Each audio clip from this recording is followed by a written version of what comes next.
Miss Marple et le secret du clocher tordu. Une histoire de Miss Marple. Un clocher penche, un mensonge se dévoile, et un meurtre se cache à la vue de tous. Bienvenue dans Contes policiers. Je suis votre hôte, Frédéric. Entretenons le mystère. Laissez un commentaire ci-dessous et dites-moi d'où vous m'écoutez. Vos mots illuminent chaque histoire. J'ai hâte de les lire. Commençons. C'était une douce soirée de septembre dans le village de Medlow Green, de celles qui rendaient les vieilles maisons de pierre plus chaleureuses, les roses plus rouges, et où les ragots coulaient un peu plus librement. La fumée s'échappait paresseusement des cheminées. Les enfants étaient appelés pour leur dîner, et le soleil, déclinant, baignait le clocher penché de l'église d'une lumière mielleuse. L'église Saint-Léonard, avec son clocher légèrement de travers, une anomalie ancienne due, dit-on, à un accident de fondation, vieux de plusieurs siècles, se préparait à célébrer son Thanksgiving annuel. Comme chaque année, tout le village était attendu, car personne ne voulait éveiller les soupçons en restant à l'écart. Il y avait toujours quelque chose de suspect à ne pas se montrer à l'église, à Medlow Green. Madame Agnès Drawer, responsable de la Guilde des Fleurs et ancienne membre de 7 conseils paroissiaux, dirigeait les compositions florales avec la sévérité théâtrale d'un général organisant un défilé militaire. Glaïeul, Dahlia et Souci étaient choyés comme des membres de la famille royale.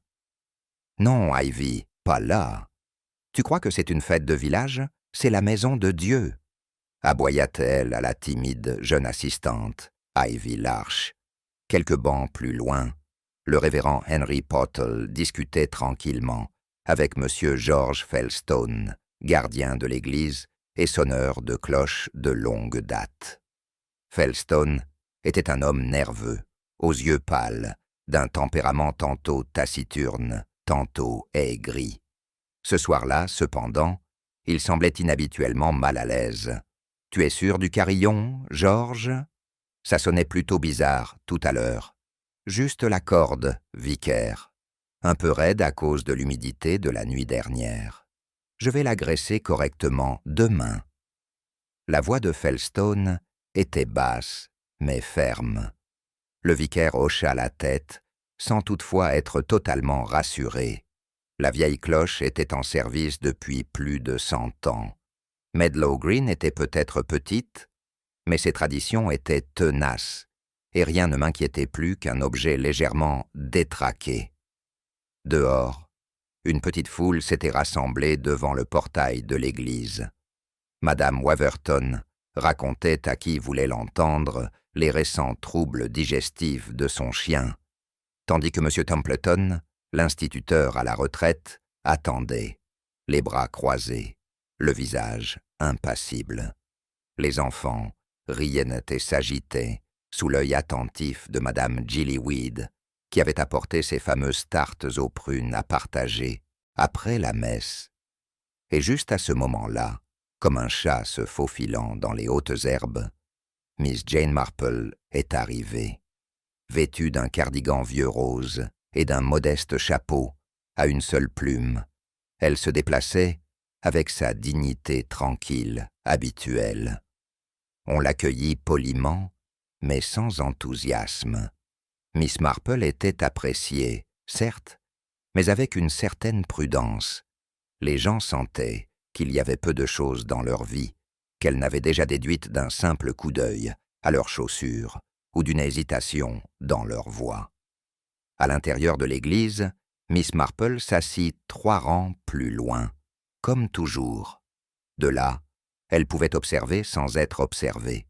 Elle notait qui était assis où, qui chuchotait derrière des recueils de cantiques et qui entrait, l'air légèrement échevelé.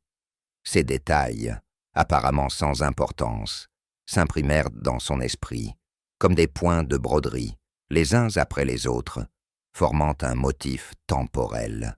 L'orgue a bourdonné et la fête de Thanksgiving a commencé. Le vicaire parla d'abondance, de gratitude et des fruits du travail. L'assemblée murmura « Amen ». La chorale interpréta une version plutôt molle de « Nous labourons les champs et nous éparpillons ». Puis ce fut le moment de sonner la cloche de l'église, un rituel ancestral marquant le changement de saison. Felston a disparu dans la tour. Un long moment s'écoula, puis le son retentit, mais pas la sonnerie solide et mélodieuse que les villageois attendaient. C'était un son rauque et décalé, dissonant. La cloche sonna une fois, marqua une pause maladroite, puis laissa échapper un second coup plus grave, presque comme un gémissement. Quelques personnes ont levé les yeux vers le clocher. Puis le silence. Une vague d'inconfort parcourut les bancs. Le vicaire s'éclaircit la gorge et trébucha sur sa bénédiction finale. Dehors, le crépuscule tombait, tandis que les gens sortaient au compte-gouttes, murmurant leurs observations. « Il y a un problème avec la cloche, » dit M. Templeton. « Le battant est peut-être fêlé, » suggéra Mme Weverton, même si elle ne reconnaîtrait pas un battant de cloche s'il la heurtait. Miss Marple s'attarda près de l'entrée latérale, saluant d'un signe de tête les visages familiers. Son regard se porta à nouveau sur le clocher. La flèche tordue paraissait plus sombre, comme si elle ruminait un non-dit. 10 minutes plus tard, Ivy Larch a crié. Le cri résonna dans la cour, suivi du claquement rapide de ses chaussures sur la pierre. Un attroupement se forma rapidement près de la porte de la tour, d'où Ivy s'était enfui. Felston gisait au pied des marches du clocher. Son corps était affaissé, une main tendue comme pour s'adresser à quelque chose ou à quelqu'un. Son visage était pâle, mais il n'y avait aucun doute. George Felston est mort. La police fut immédiatement appelée. Le sergent Harold Phipps, un Incaven, homme compétent, ayant une faible mémoire des noms, mais un sens aigu du détail, prit les choses en main. Il déclara la zone bouclée et demanda au révérend si quelqu'un d'autre que Felston était entré dans la tour. « Personne », répondit le vicaire. George était très exigeant sur ce point. « J'aurais pu glisser », dit Phipps d'une voix hésitante. Les marches étaient étroites et irrégulières, certes, mais George les avait déjà gravies des centaines de fois. Miss Marple se tenait tranquillement à la porte de l'église, les mains jointes, observant la tempête de suspicion et de spéculation qui s'accumulait. Tandis que les villageois chuchotaient, certains se laissant aller au drame, d'autres restant visiblement silencieux, elle tourna une fois de plus les yeux vers le clocher tordu. Il y avait quelque chose de troublant, ce soir-là.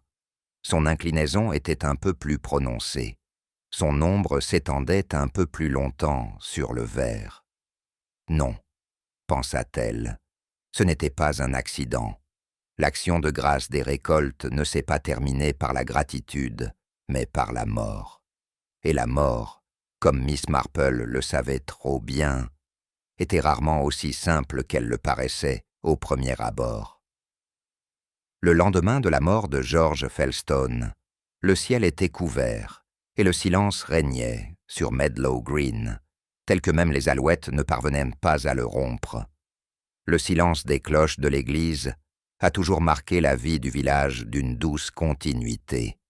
Sans lui, quelque chose d'intangible avait été rompu, comme un fil effiloché, juste assez pour tout défaire. Miss Marple se leva plus tôt que d'habitude. Son petit déjeuner composé d'œufs mollets et de toast beurré, pris sans la compagnie de son émetteur radio habituel. Au lieu de cela, son esprit repensa tranquillement à l'image de George Felston, affalé sur le sol en pierre du clocher, sa silhouette frêle brisée d'une manière qui suggérait quelque chose de plus que l'âge ou un faux pas. Elle arrosa les géraniums sur le rebord de sa fenêtre, s'arrêtant une seule fois pour remarquer que le sergent Phipps avait déjà commencé sa ronde.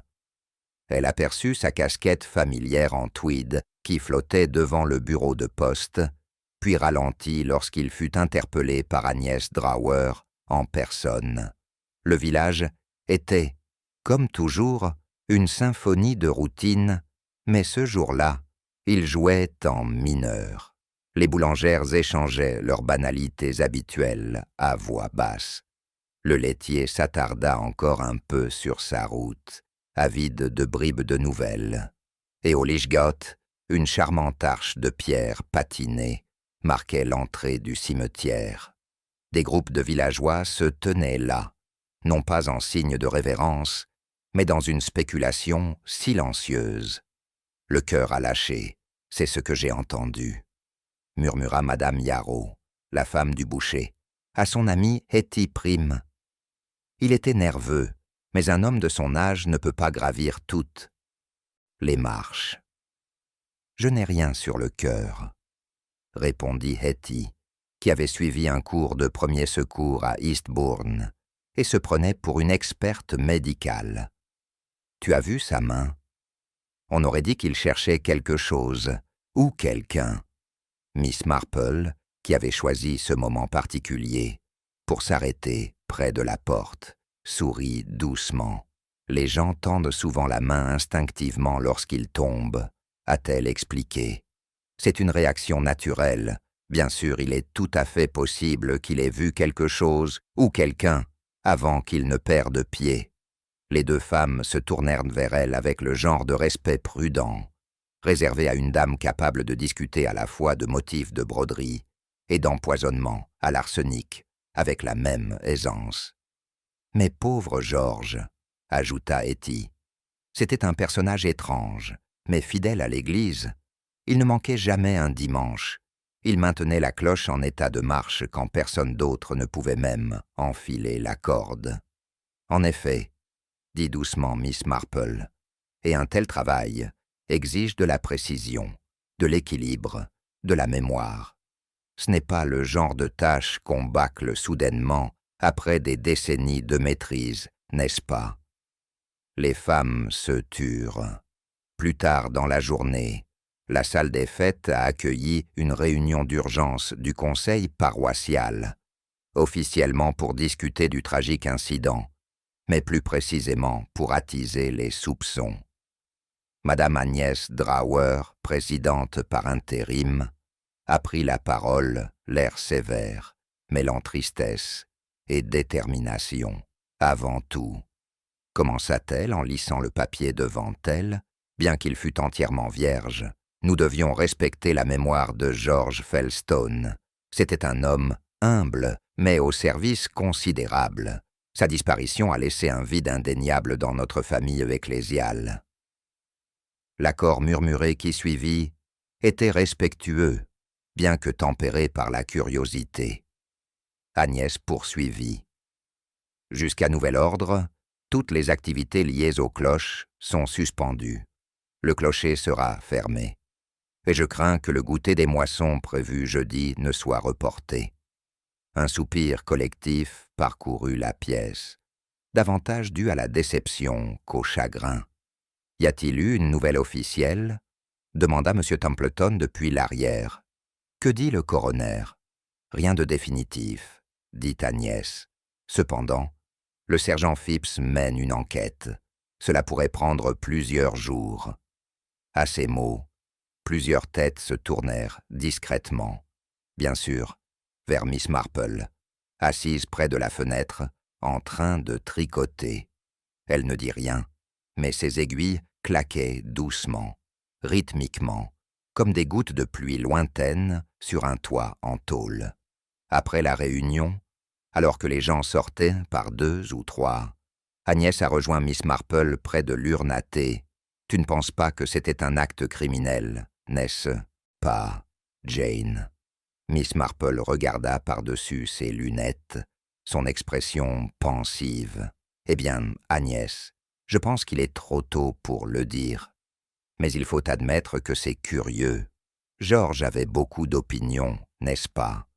Toutes ne l'ont pas rendu populaire. » Agnès pinça les lèvres. « Vous parlez de cette affaire avec le comité de collecte de fonds.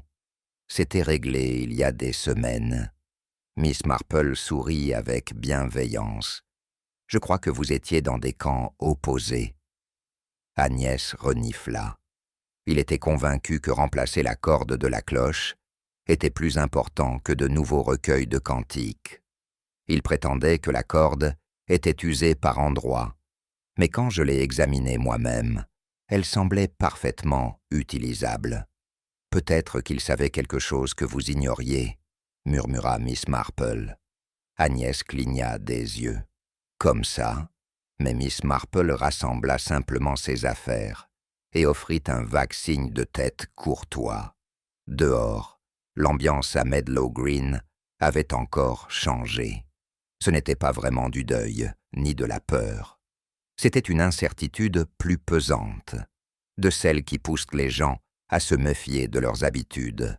Au cours des 2 jours suivants, le sergent Phipps poursuit son enquête, frappant poliment aux portes et prenant des notes dans un petit carnet. Il interrogea Ivy Larch à 2 reprises, mais elle ne lui livra guère plus que son cri et un souvenir hystérique de ses yeux ouverts, comme s'il réfléchissait encore. Le révérend Pottle, pâle et tendu, a avoué qu'il avait entendu George se disputer avec quelqu'un derrière l'église 2 nuits plus tôt, mais qu'il n'avait pas pu identifier la voix. « J'ai supposé que c'étaient les Lorimer, » dit-il. « Ils étaient mécontents du temps que George avait passé à préparer la récolte. »« L'ont-ils menacé ?» demanda Phipps. « Non, non, bien que M. Lorimer ait fait un commentaire sur le fait que George se mêlait de choses qu'il ne comprenait pas. J'ai supposé que cela concernait les finances de l'Église. Interrogés, les Lauriers ont tout nié. Pendant ce temps, Miss Marple faisait des visites discrètes, rapportant un plat à gratin à Madame Waverton, rendant visite à Ivy avec un plateau de biscuits au citron, s'arrêtant à l'église sous prétexte de laisser des fleurs fraîches. Lors de sa 2e visite, elle s'attarda sur les marches du clocher. La porte avait été laissée entr'ouverte. À l'intérieur, l'odeur de poussière et de vieillissement se mêlait à la légère odeur d'huile et de fibres de corde. Les marches en colimaçon s'étiraient vers le haut comme une colonne vertébrale enroulée. Miss Marple ne les gravit pas. Ses genoux ne le lui pardonneraient jamais. Mais elle examina attentivement le soubassement. Une profonde éraflure s'était formée sur l'une des pierres du bas, et un petit objet était coincé dans la fissure du mortier à côté. Elle sortit, son mouchoir en dentelle, et poussa l'objet pour le libérer. C'était un seul bouton cassé, noir, à l'ancienne, bord lisse et usé. Elle le rangea tranquillement. Ce soir-là, Miss Marple écrivit un mot dans son journal, avant d'éteindre la lumière. Son esprit avait commencé à assembler les petits morceaux, banals pris isolément, mais suggestifs vus ensemble. George avait argumenté. George avait insisté pour que le cordon de la sonnette soit remplacé. George avait monté cet escalier des centaines de fois. Et pourtant, cette fois, il était tombé. Et voilà qu'un bouton, cassé par la précipitation ou la lutte, est resté sur place. Ce n'était pas une preuve, pas encore. Mais à Medlow Green, où les gens aimaient en croire que les choses arrivaient pour des raisons évidentes, Miss Marple commençait à soupçonner que la véritable raison de la mort de George Felstone était tout sauf évidente. Et quelque part, pensa-t-elle, quelqu'un d'autre le savait aussi. Elle se demandait combien de temps il faudrait avant qu'ils tentent d'enterrer la vérité, comme ils avaient essayé, il y a longtemps, d'enterrer autre chose. Quelque chose qui s'était installé sous le clocher tordu et qui attendait juste le bon moment. 2 jours après la réunion, Medlow Green avait retrouvé un semblant de normalité. Le clocher restait fermé. Le sergent Phipps poursuivait ses rondes silencieuses, et le village poursuivait ses activités polies, comme toujours, en surface, bourdonnant de spéculations en profondeur. Les conversations qui commencent par parler de la météo se transformèrent rapidement en murmures du genre « Avez-vous entendu ce que le révérend a dit ?» ou « J'ai toujours pensé que George était un peu trop curieux pour son propre bien. » Miss Marple, quant à elle, s'était adonnée à son jardin, sécateur à la main, chapeau de soleil, projetant une ombre pensive sur son visage, elle taillait la haie de lavande avec une précision méthodique. Pour un observateur non averti, elle aurait simplement l'air de s'occuper de ses herbes. Mais ceux qui la connaissaient mieux, comme son neveu Raymond, ou peut-être même le révérend Pottle, auraient reconnu le sillon profond entre ses sourcils, la pose de sa main chaque fois qu'une pensée lui venait, et l'habitude qu'elle avait de regarder par-dessus son épaule, non pas par paranoïa, mais par considération. Vers le milieu de la matinée, on frappa légèrement à la porte d'entrée. C'était le jeune Thomas Avery, l'enfant de cœur aux boucles brunes et au regard sérieux et inquiet. À 12 ans, il était d'une politesse exemplaire, même s'il avait parfois tendance à tomber dans le mélodrame. « Mademoiselle Marple, dit-il en s'agitant sur le marchepied, maman a dit que tu aurais peut-être des livres supplémentaires sur les saints pour mon projet scolaire. » Miss Marple sourit chaleureusement. « Bien sûr, Thomas. »« Entrez, entrez. » Elle le conduisit au salon et le dirigea vers une étagère près de la cheminée. Tandis qu'il parcourait les dos des livres, elle lui versa un verre de sirop de fleurs de sureau et lui offrit une assiette de biscuits au raisin. « Tu étais à la messe des vendanges, n'est-ce pas ?» demanda-t-elle nonchalamment en lui passant le verre. Il hocha la tête. Il chanta avec la chorale des jeunes. Nous étions derrière l'écran pendant la majeure partie du concert. Miss Marple hocha la tête. « Et qu'as-tu pensé du son du glas ?» Thomas pinça les lèvres. C'était faux. Ça ne ressemblait pas du tout à M. Felstone. Le timing était mauvais. Et puis, il y eut ce bruit étrange à la fin. Il hésita, puis ajouta, et il était en retard pour monter. Les aiguilles à tricoter de Miss Marple sont toujours sur ses genoux. En retard?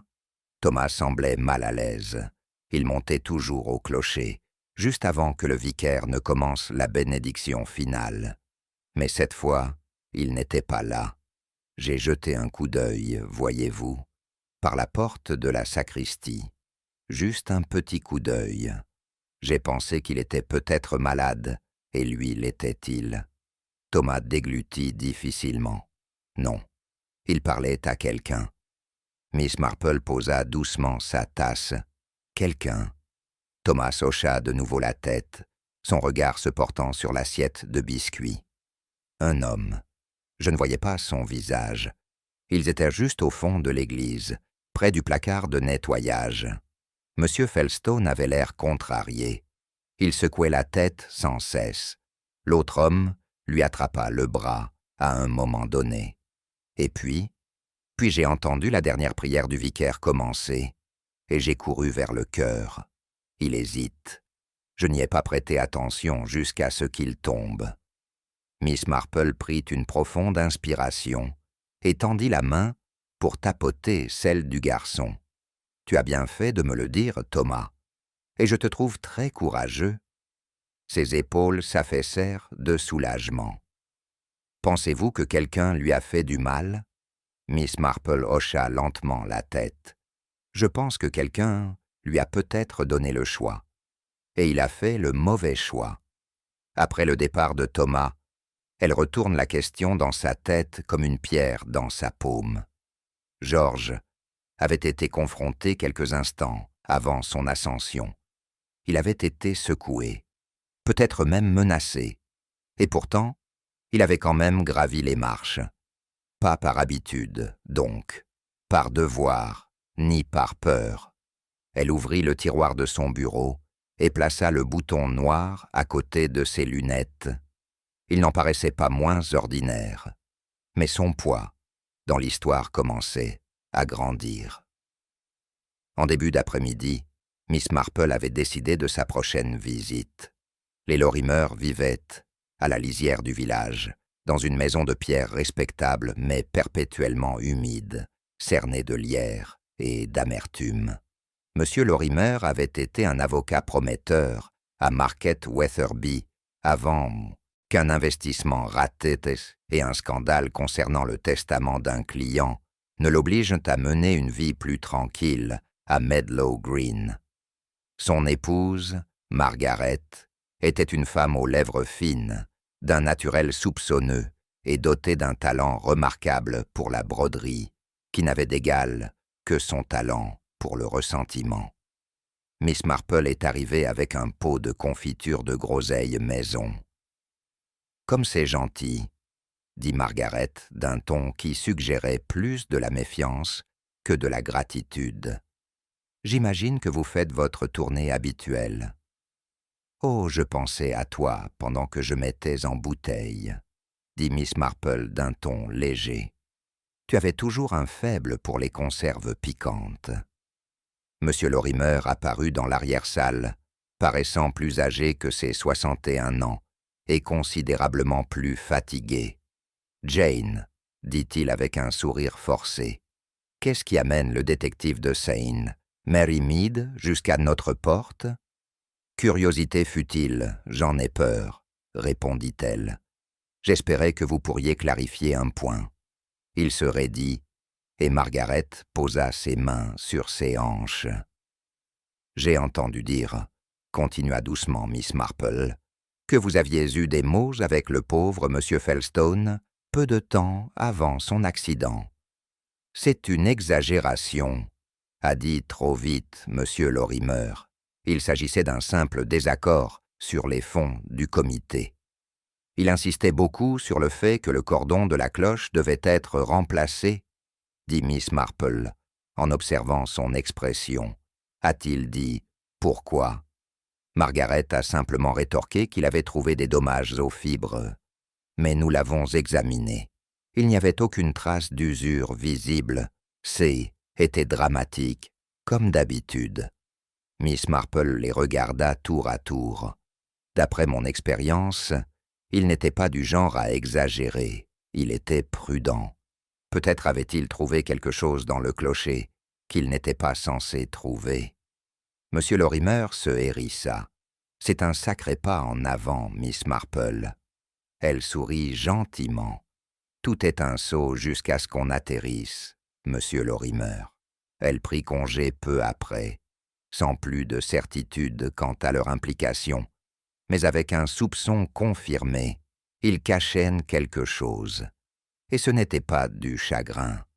En retournant vers la place du village, elle aperçut le révérend Pottle devant le presbytère, en train d'arroser ses chrysanthèmes. Son col était défait, et son expression était hagarde. « J'ai pensé à George, » dit-il avant même qu'elle ne parle. « Il est venu me voir la veille de sa mort. » Miss Marple s'arrêta. A-t-il dit ce qui le troublait? Il était vague, presque décousu. Il parlait du passé, de vieux documents, de dettes, de choses enterrées. Je pensais qu'il parlait des comptes de l'Église, mais maintenant... Miss Marple pencha la tête. Des choses enterrées. Le vicaire hocha la tête. Il me demanda si je croyais que l'Église n'avait jamais gardé des secrets. « Des secrets qui n'ont pas leur place dans les registres, » répondit-il. « Et tu lui as dit quoi? » Je lui ai dit que toutes les églises détenaient des secrets. C'est à ça que servait la confession. Le regard de Miss Marple se porta à nouveau sur le clocher tordu. Plus qu'un simple élément, c'était désormais un symbole, une blessure dans l'horizon, quelque chose de brisé et de durable.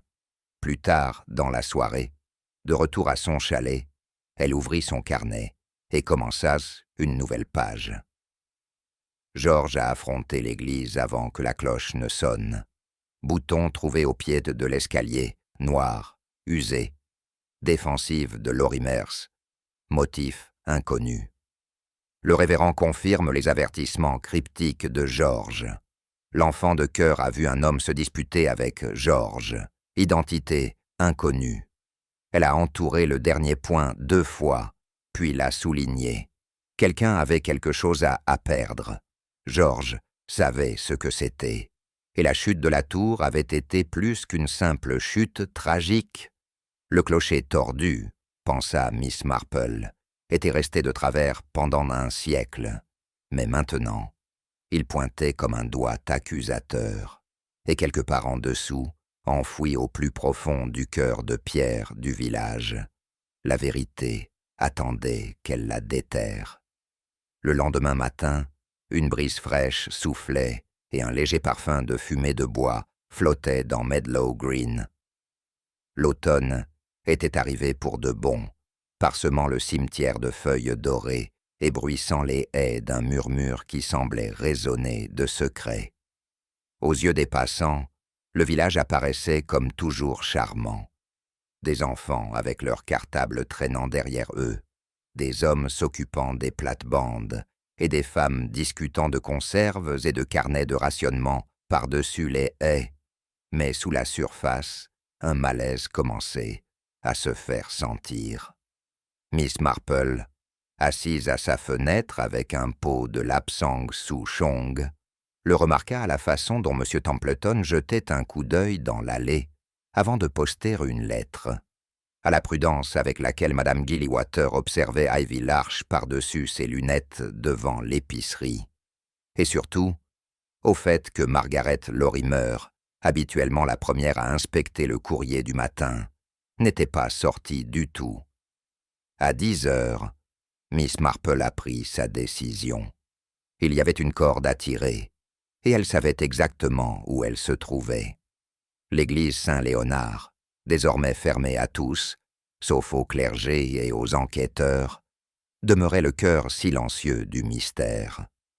Bien que le clocher fût verrouillé, la sacristie restait accessible, et Miss Marple avait appris depuis longtemps que dans un village comme Medlow Green, les confessions les plus sincères se faisaient rarement par des mots, mais plutôt parce que les gens choisissent de cacher. Elle n'est pas partie seule.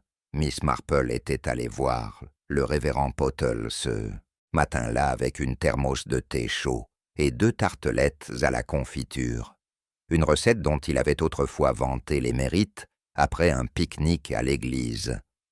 Elle n'avait pas été surprise de le trouver arpentant la pièce près de la fenêtre du bureau, les traits crispés par l'inquiétude. « Tu es perturbé », avait-elle dit simplement, et il ne l'avait pas nié. « J'ai l'impression qu'on a découvert quelque chose », avait-il avoué, avant la mort de George. « J'ai l'impression qu'il était sur le point de révéler quelque chose qu'il n'aurait pas dû savoir. » « Et que crois-tu qu'il a découvert ?» demanda-t-elle. Le révérend Pottle hésita. Puis, comme si un poids invisible était devenu insupportable, il répondit « Il y a une vieille trappe sous le plancher de la sacristie. Couverte maintenant, elle menait autrefois à un vide sanitaire. Certains disaient qu'elle servait à cacher des objets de valeur ou des prêtres pendant la Réforme. Mais elle est scellée depuis des décennies. Du moins, c'est ce que je pensais. » Miss Marple avait fait un petit signe de tête entendu. « Pourrais-tu me montrer ?» Juste après midi, ils se tenaient tous deux dans la sacristie silencieuse, l'air lourd de poussière et de résidus d'encens. Sous leurs pieds gisaient des dalles de pierre usées, ternies par le temps. Le révérend Pottle s'agenouilla et écarta soigneusement le petit tapis près du mur du fond. En dessous, dissimulé sous une fausse veine de bois, se trouvait un étroit anneau de fer encastré dans le sol. Il tira. Avec une certaine résistance, la section se souleva, révélant un carré de terre noire sous un ciel humide, froid et totalement silencieux. Miss Marple baissa les yeux, ses yeux s'adaptant aux ombres. Une petite échelle descendait dans l'obscurité, les barreaux luisants de condensation. Le vide, sanitaire, en contrebas, mesurait à peine 1,20 m de haut, trop exigu pour se tenir debout, mais juste assez pour se déplacer accroupi. Sans attendre le vicaire, Miss Marple attacha solidement son écharpe et descend prudemment, une marche à la fois. « Tu es tout à fait sûr ?» commença-t-il. « J'ai réussi à gérer des espaces plus restreints, ma chérie, » répondit-elle, le léger sourire dans sa voix indiquant clairement qu'elle ne plaisantait pas. Le sol était ferme, mais froid. De fines racines s'enroulent le long des murs comme des veines. Elle avançait prudemment, marquant une pause à chaque pas, scrutant du regard tout signe de perturbation récente. Et puis elle l'a vu. Près du mur du fond, une légère éraflure dans le sol, longue d'à peine 30 centimètres. Quelque chose avait été déterré et récupéré à la hâte. Elle s'accroupit et enleva la couche supérieure de terre. Ses doigts touchèrent du bois. Elle souleva délicatement un étroit buis fendu et le ferma avec un loquet rouillé. Elle l'a ouvert. À l'intérieur, enveloppé, dans un tissu en lambeaux, se trouvaient plusieurs documents jaunis. Des documents juridiques, à première vue, à l'encre délavée, et portant le cachet en relief d'un cabinet d'avocats, de Marquette Weatherby. Miss Marple plissa les yeux en regardant les noms. L'un d'eux était Lorimer.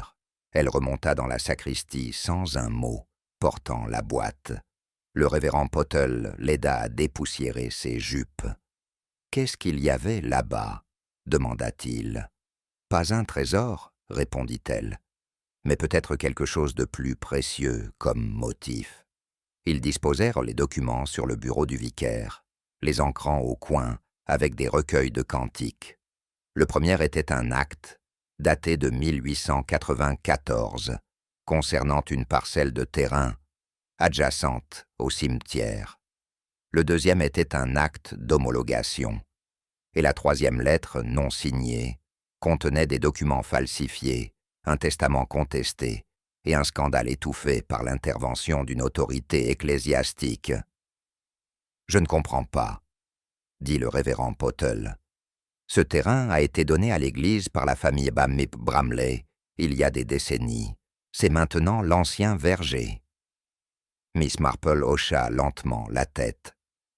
Et si ces documents avaient été divulgués, ce don aurait pu être déclaré invalide ou illégal, ce qui signifie que l'Église n'a jamais eu le droit de le faire, ce qui signifie que la personne qui savait pouvait exploiter cette connaissance ou être réduite au silence.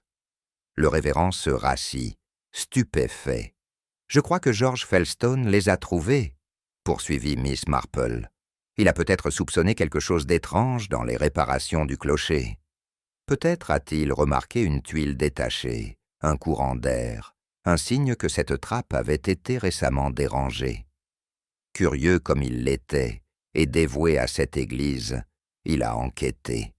Et après avoir lu ces informations, ses mots s'éteignirent, laissant l'implication faire le reste. Il a affronté quelqu'un, murmura le vicaire, quelqu'un qui risquait de tout perdre si ses documents faisaient surface. Miss Marple hocha la tête. Je crois qu'il voulait te les apporter. C'est peut-être pour ça qu'il a tardé à gravir la tour. Il hésitait encore entre les partager ou les enterrer à nouveau. Et quelqu'un d'autre a décidé pour lui, termine le révérend d'un ton sombre.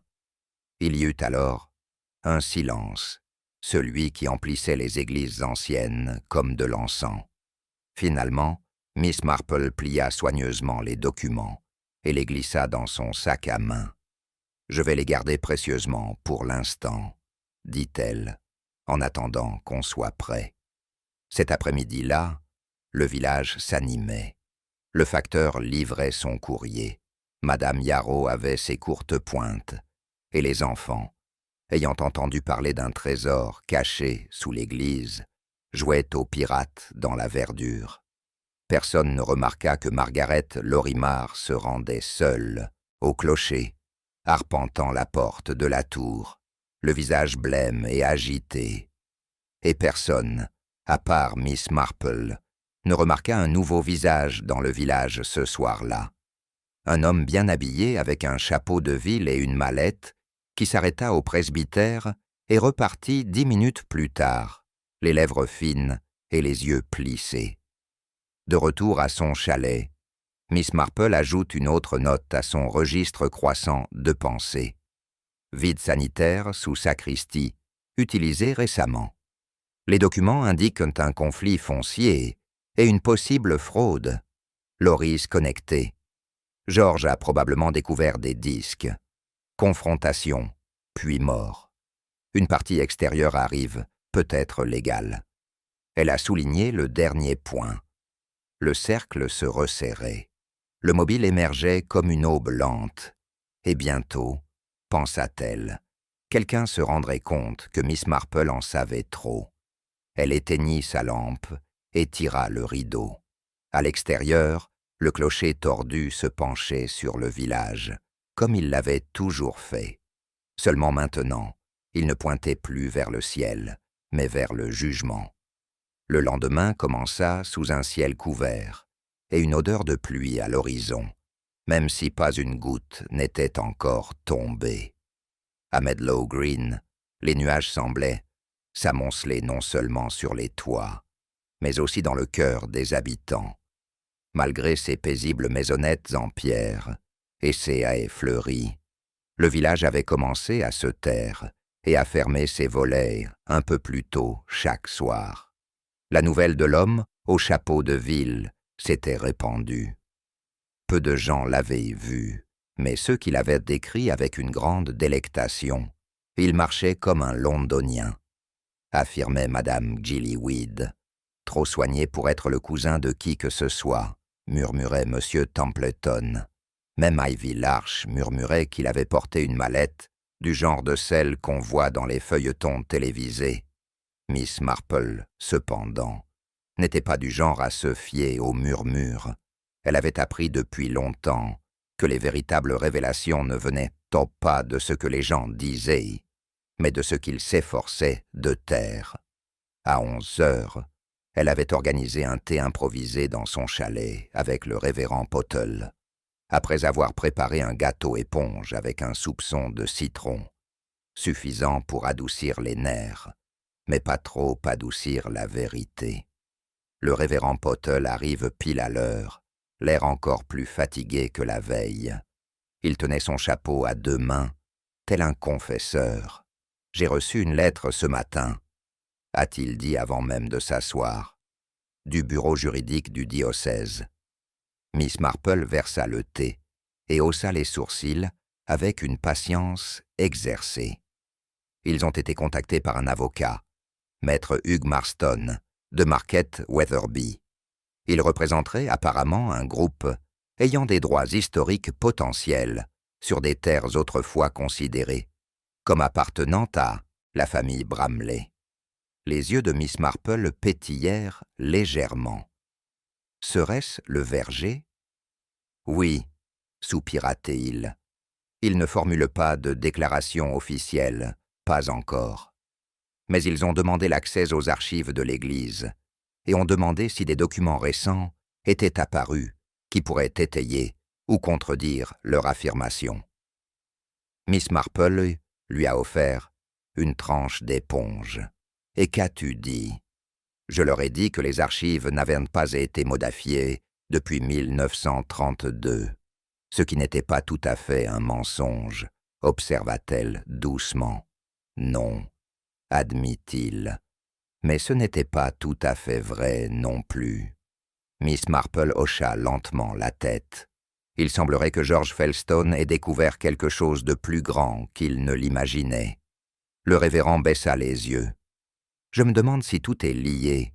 Sa mort, cette affirmation, les vieux documents. Mais il y a encore tant de choses que nous ignorons. Nous savons certaines choses, répondit-elle doucement.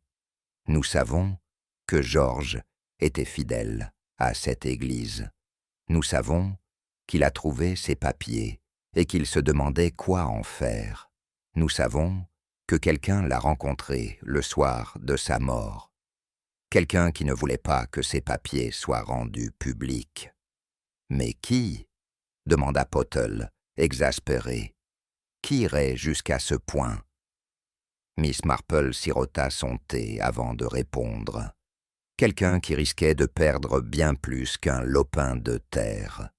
Quelqu'un dont l'histoire familiale était fragile. Le révérend leva les yeux, surpris. Les Laurier, ils sont restés discrets depuis la mort de George. Margaret Lorimer sort rarement de la maison. Et Monsieur Lorimer, avez-vous remarqué sa canne? Oui, dit le révérend en fronçant les sourcils. Il l'a depuis son automne de l'hiver dernier, n'est-ce pas? Peut-être. Ou peut-être était-il neuf à l'époque de la mort de George. Peut-être manque-t-il un bouton sous la poignée. Le pot cligna des yeux. Miss Marple se leva et prit le bouton noir dans le tiroir de sa commode. Elle le tendit en silence. Je l'ai trouvé au pied des escaliers du clocher, juste à côté de l'endroit où George est tombé. Le révérend fixait le bouton, comme s'il s'agissait d'un serpent. Vous croyez que cela vient de la canne de Lorimer? Je crois que c'est possible. George n'était pas un homme fragile. Si quelqu'un l'avait rencontré au pied de l'escalier, il y aurait peut-être eu une bagarre, une bousculade, suffisamment pour le surprendre ou le déséquilibrer. Mais sûrement, pas un meurtre au sens traditionnel du terme, dit-elle doucement, mais une contrainte, une menace, une tentative pour l'arrêter. Et cela s'est terminé par la mort. Ils restèrent assis en silence pendant un long moment. Finalement, Miss Marple dit « Nous devons avancer prudemment et faire attention à ceux qui paniquent. » Elle se leva et prit une petite enveloppe. À l'intérieur, elle glissa une copie des actes trouvés sous la sacristie. « Je vais envoyer ceci à Monsieur Marston anonymement, » dit-elle. « S'il y a un héritier légitime, il mérite d'être informé. Et si quelqu'un ici est effrayé par sa réapparition, nous pourrions voir son masque tomber. » Ce soir-là, alors que la pluie commençait enfin à tomber, en fins filettes argentées, Miss Marple sortit pour sa promenade habituelle. Medlow Green brillait sous les pavés humides et la lueur des lanternes. Elle passa devant le presbytère où la silhouette du révérend Pottle se déplaçait derrière les rideaux tirés. Elle fit un signe de tête à l'aide boulanger et s'arrêta pour examiner l'affiche sur le panneau d'affichage paroissial. Un nouveau dépliant y avait été épinglé. Répétition chorale d'automne. Tous les membres requis. Vendredi, 18h. Salle paroissiale, à la mémoire de George Fellstone. Il a été signé avec une écriture soignée par Agnès Drawer. Miss Marple croisa les mains et fixa l'avis. Plus tard dans la nuit, les nerfs de Margaret Lorimer allaient craquer comme un fuseau à sucre. Cela s'était passé dans son propre salon. Son mari revenait du pub où il avait bu plus que d'habitude et parlait moins. Margaret avait préparé du thé. Ses mouvements étaient saccadés, ses lèvres pincées, comme pour contenir quelque chose de volatile. Elle avait posé la tasse devant lui, puis s'était détournée pour prendre une cuillère. Il avait tendu la main vers la tasse, les doigts tremblants, l'avait renversée, et elle s'était brisée sur le sol. « Bon sang !» marmonna-t-il en se penchant pour récupérer les morceaux. Margaret se figea. Son souffle se bloqua lorsqu'il soulève le manche, exposant le bas de sa canne, posée près du foyer. Il manquait quelque chose, un bouton. Le lendemain matin, Miss Marple reçoit une lettre en main propre. Ni timbre ni adresse de retour. Juste une feuille pliée dans une enveloppe ordinaire, glissée dans sa boîte aux lettres. L'écriture était inhabituelle, anguleuse, brusque. « Retrouve-moi derrière la porte ouest du cimetière au crépuscule, seul. Il y a quelque chose que tu as besoin d'entendre. » Miss Marple plia la lettre et la plaça à côté de ses lunettes. Son thé était froid. Dehors, le clocher tordu se dressait plus sombre que d'habitude sur le ciel gris. Quelque chose s'était fissuré, et maintenant, quelque chose ou quelqu'un commençait à se défaire. À Medlow Green, le crépuscule s'étendait sur le village comme un châle de velours usé, doux, enveloppant et légèrement menaçant, pour peu qu'on sache où regarder. Le clocher tordu, devenu plus une ombre qu'une structure dans la lumière déclinante, se dressait sur le ciel sombre, tel un doigt accusateur dressé du sol. Miss Marple, emmitouflée dans son châle tricoté et chaussée de ses solides chaussures de marche, emprunta le chemin pavé jusqu'à la porte ouest du cimetière Saint-Léonard. Elle tenait précieusement dans son sac à main le mystérieux mot du matin, ainsi qu'une petite lampe de poche et une boîte de bonbons à l'orge réconfortante. La porte ouest était rarement utilisée. Elle donnait sur une étroite allée qui servait autrefois de sentier pédestre menant au verger du presbytère, avant que les arbres ne soient défrichés, pour faire place à la nouvelle parcelle du cimetière. C'était un lieu un peu oublié, où la mousse grimpait sur les murs de pierre, et où les noms des pierres tombales se fondent peu à peu dans les lichens et le temps. Miss Marple arrive 5 minutes en avance, naturellement. Elle détestait être en retard, même lorsqu'elle était convoquée par des lettres anonymes. Elle attendit sous l'if le plus proche du portail, scrutant calmement le crépuscule. Il ne fallut pas longtemps, avant qu'une silhouette émerge des ombres les plus profondes. Il avançait prudemment, jetant un coup d'œil par-dessus son épaule en s'approchant. Le long par-dessus, le col relevé et la casquette plate ne dissimulèrent en guère l'identité de l'homme. Du moins, pas à Miss Marple. « Monsieur Lorimer », dit-elle avec une certitude tranquille. Il retira lentement sa casquette et expira, un long souffle qui vacillait dans la fraîcheur du soir. « Tu as toujours eu un œil, Miss Marple, » dit-il à voix basse, « et tu as toujours sous-estimé à quel point l'oreille d'une dame du village peut être fine, » répondit-elle. Il esquissa un sourire contrit, mais il n'atteignit pas ses yeux.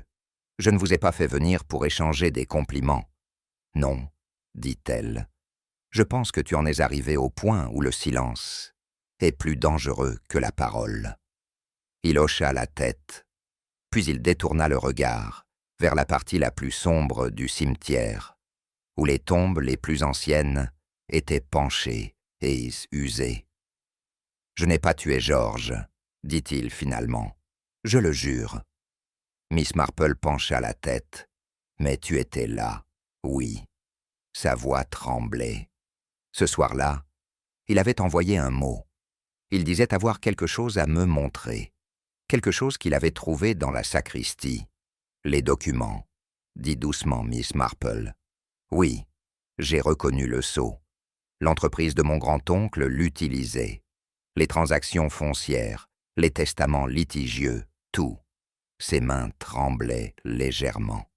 Si ces papiers étaient redécouverts, tout serait remis en question. Le verger, la position légale de l'Église sur ce terrain, remet en question la donation dans son intégralité, sans parler du nom de famille. Le scandale, même maintenant, a du poids, dit-elle doucement. Je lui ai dit qu'il avait tort, qu'il poursuivait des ombres, mais il n'a pas cédé. L'as-tu menacé ? Lorimer hésite. Non, pas vraiment. Je l'ai supplié de laisser tomber. Je lui ai dit que cela ne ferait que jeter la honte sur des braves gens depuis longtemps disparus, qu'il cherchait à remuer le passé juste pour la justice, et il a refusé. Il hocha la tête. Il dit quelque chose d'étrange, cependant. Il dit que ce n'était pas seulement la terre, qu'il y avait autre chose d'enfoui, quelque chose de plus ancien. Il dit que l'Église elle-même avait un secret qui méritait d'être gardé. Les yeux de Miss Marple se rétrécirent. Est-ce qu'il a dit ce que c'était? Non. Lorimer passa une main dans ses cheveux. C'est là que je perdis mon sang-froid. Je lui agrippa le bras pour l'empêcher de partir, mais il recula. Il était instable. Il avait déjà commencé à monter les marches du clocher. La voix de Lorimer se brisa légèrement. Il a trébuché. Je l'ai vu. Il est tombé en arrière et a heurté la pierre du bas. Je ne l'ai pas poussé, mais je ne l'ai pas aidé non plus. Il y eut un silence, tandis que le vent faisait bruisser le lierre sur les murs de l'église. J'ai paniqué. J'ai couru. Je ne suis pas allé voir Margaret. J'ai marché sur le green pendant 1 heure. Puis je suis rentré chez moi sans rien dire. Je n'ai même pas vérifié les papiers qu'il avait laissés. J'ai juste attendu. La voix de Miss Marple, lorsqu'elle parlait, était douce. Depuis, tu attends que quelqu'un vienne frapper à ta porte, n'est-ce pas? Je n'ai jamais voulu faire de mal, dit-il d'une voix rauque. Je te crois, répondit-elle. Mais le mal a été fait, volontairement ou non. Il semblait se rétrécir, devant plus tard. Il n'est plus le fier avocat de sa jeunesse, mais un homme accablé par le poids d'un moment de lâcheté. « Que se passe-t-il maintenant » demanda-t-il. « Ça dépend, » dit Miss Marple. « Si vous voulez vraiment arranger les choses, je vous suggère de faire une déclaration complète au sergent Phipps. Expliquez-lui tout, avant que quelqu'un d'autre ne décide de faire de vous le bouc émissaire. » Sa tête se releva brusquement. « Quelqu'un d'autre » Miss Marple hocha la tête d'un air sombre. Quelqu'un qui avait envoyé cet avocat de Market Weatherby.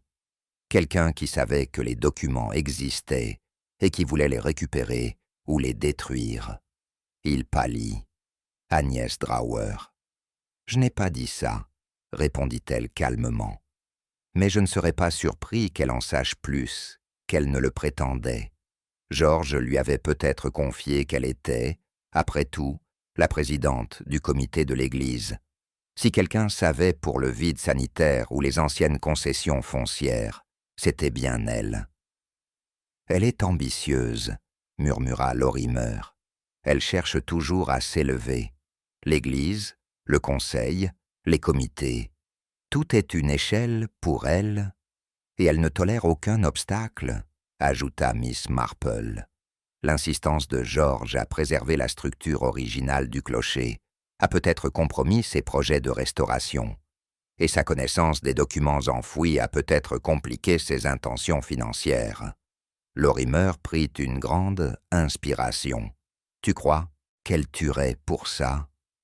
« Je pense que les gens sont capables de plus que ce que nous imaginons, » a déclaré Miss Marple, « lorsque la fierté, l'héritage et la réputation sont en jeu. » Un silence s'étendait entre eux, épais comme un brouillard. « Je parlerai à Phipps, » dit-il finalement. « Ce soir, s'il est là. » Ce serait sage. Ils se séparèrent sans plus de mots. De retour à son cottage, Miss Marple dépose le mystérieux mot dans le tiroir de son bureau. Elle ajouta une nouvelle page à son carnet. Lorimer a confirmé avoir rencontré George. Lutte au pied des escaliers, chute accidentelle. George a mentionné quelque chose d'autre enterré. Connexion Drawer probable. Visite d'avocat potentiellement organisée par Drawer. Elle fixa la dernière note. Quelque chose d'autre était enfoui. Cette phrase s'accrochait à son esprit comme du brouillard sur la lande. Que voulait dire George? Quelque chose de plus que des documents? Un secret antérieur au litige foncier? Miss Marple récupéra la copie du plan de la sacristie que le révérend Pottle lui avait donné plus tôt. Elle l'étudie attentivement, traçant du doigt la structure. Et puis elle l'a vu. Un carré sur l'ancien plan, aujourd'hui disparu des schémas modernes, une sous-chambre sous le clocher lui-même, pas un vide sanitaire, une crypte. Elle resta assise très immobile. Peut-être que le clocher tordu contenait plus que des secrets de papier et d'encre. Peut-être que cela cachait une vérité longtemps, enfouie par quelqu'un qui était prêt à tuer pour protéger. Et l'horloge, réalisa-t-elle, commença à sonner à nouveau. Miss Marple n'était pas pressée. Mais le lendemain matin, Elle se retrouva à arpenter son modeste salon plus rapidement que d'habitude, son tricot intact sur la table, le thé tiède dans sa tasse. La ligne du plan résonnait dans ses pensées, avec une force croissante.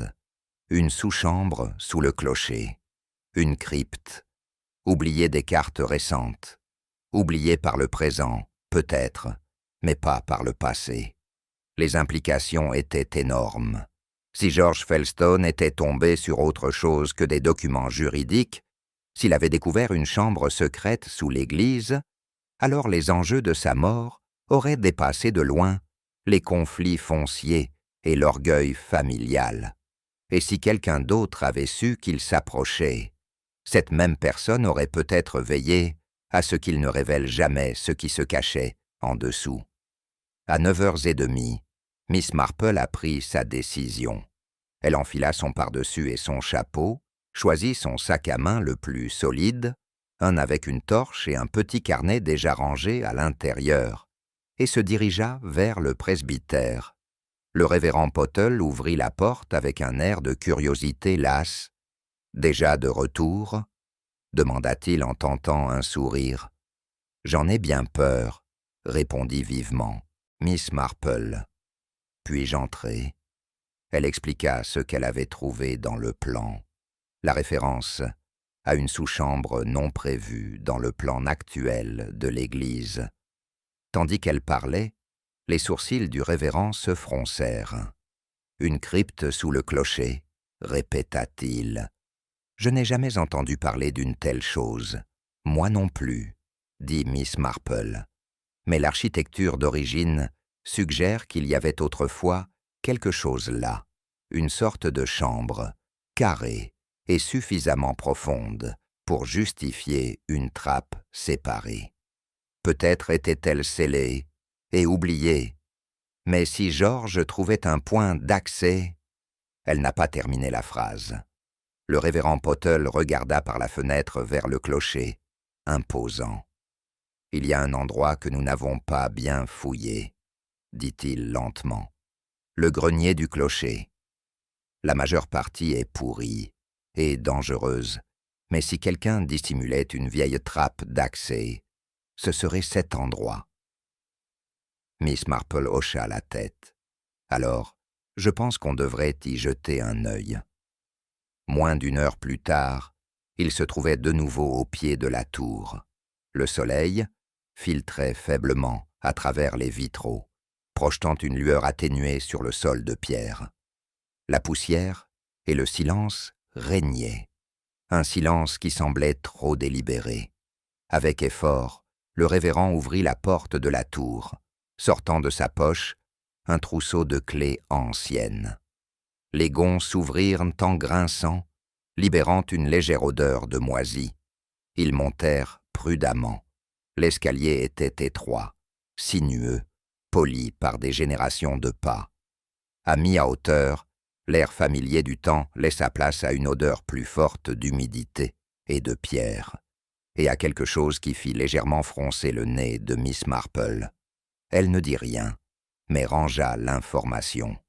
Au sommet, juste en dessous de la plateforme de la cloche, ils atteignirent la tribune en bois, encombrée de vieilles planches d'hymnes, de prie-dieu cassés et de plusieurs caisses marquées d'étiquettes décolorées. Le révérend, tenant une lanterne, se dirigea vers le mur. « Tiens, » dit-il après un moment, « tu vois ça? C'est plus récent que les autres. » Miss Marple s'approcha. Un grand carré de parquet, plus sombre que les alentours, se trouvait dans un coin du fonde, sous un vieux rouleau de tapisserie. Les planches avaient été reclouées, et pas très habilement. Ensemble, ils les soulevèrent, révélant une dalle de pierre ornée d'un anneau sculpté en son centre. Le révérend Pottle déglutit bruyamment. « On y va ?» demanda Miss Marple, déjà accroupie. La pierre bougeait lentement, à contre-cœur, comme si elle répugnait à livrer ses secrets. En dessous, l'obscurité s'étendait. Avec la lanterne en main et une corde provenant du grenier, ils descendirent dans l'espace en dessous. L'air était lourd, chargé d'odeurs de calcaire froid. Les murs étaient en étroit, le plafond bas, des pierres sculptées, écaillées et, décolorées par le temps, tapissaient l'intérieur. 3 alcôves étaient creusées dans le mur du fond. 2 étaient vides. Le 3e ne l'était pas. Miss Marple perdit son souffle. Un petit coffre en bois, pas plus grand qu'une valise, se trouvait dans la dernière alcôve, à moitié recouvert de poussière et de fragments de toile d'araignée. Il a été ouvert récemment. Les traces de manipulation étaient évidentes. Des éraflures d'ongles, des coins éraflés, une série d'empreintes plus récentes sur la pierre qui l'entourait. À l'intérieur du coffre se trouvait un paquet de tissus enveloppés. Le révérend tendit la main et déballa délicatement le contenu. Os, restes humains, petits et fragiles. Le crâne était fissuré au niveau de la couronne. Un silence s'abattit sur la crypte, épais, respectueux et déconcertant. Le révérend Pottle murmura, le visage pâle. « C'est un enfant. » Miss Marple resta silencieuse un long moment. Puis elle plongea la main dans le coffre et en tira une seconde empreinte entre les plis du tissu, cassant avec le temps. Un crucifix. Argent, avec une chaîne cassée. « Sais-tu ce que c'est » demanda-t-elle doucement. Le révérend hocha la tête. C'était le père Ambrose. Il était le dernier prêtre catholique connu à Medlow Green avant la restauration anglicane.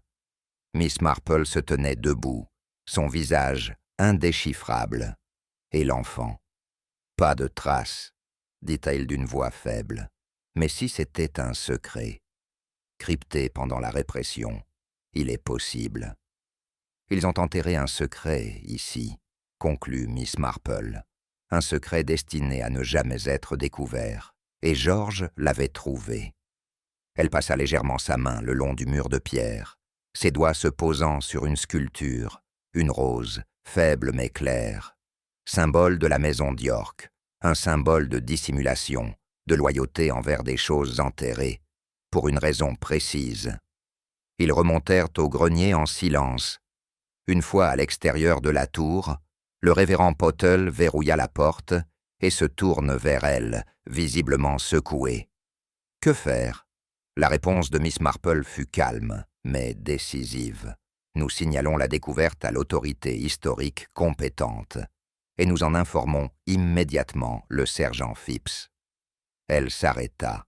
Mais je vous suggère également de consulter attentivement vos registres paroissiaux, en particulier ceux datant de 1920 et un à 1923.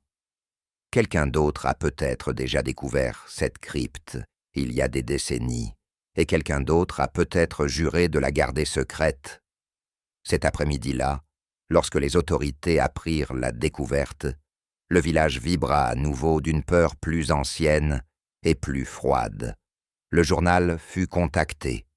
Une équipe des archives du comté devait arriver avant la fin de la semaine. Et tandis que beaucoup à Medlow Green ne pensaient qu'à l'avenir de la réputation de leur église, Miss Marple pensait plutôt à l'héritage et à qui serait assez désespéré pour le protéger à tout prix. Agnès Drawer fut remarquablement absente de toutes les activités de la journée. Pas une seule visite au magasin, pas une seule apparition à l'église, pas même un appel au révérend. Lorsque mademoiselle Marple se renseigna à son cottage, un voisin perplexe lui répondit que mademoiselle Drawer avait pris le train du matin pour Londres. De façon inattendue, ajouta la voisine. Elle est répartie en trombes. J'étais pâle, comme si elle avait vu quelque chose. Miss Marple hocha simplement la tête. Plus tard, alors que le crépuscule revenait sur le village, elle alluma sa lampe, ouvrit son carnet et ajouta une seule ligne. Toutes les tombes ne sont pas marquées. Le clocher tordu se tenait comme il l'avait toujours été, courbé mais pas brisé. Mais en dessous, la terre avait finalement commencé à parler. et Miss Marple écoutait. Le lendemain matin, gris et sans vent, le village lui-même retenait son souffle. Medlow Green avait sombré dans un silence qui n'était pas celui de la vie rurale habituelle, mais celui qui s'installe juste avant l'orage. La découverte de la crypte s'était rapidement répandue. Au petit déjeuner, la moitié du village était au courant. À midi, chacun avait son avis. « Ils vont transformer l'église en ruine », marmonna M. Templeton devant l'épicerie. « Des os d'enfants ?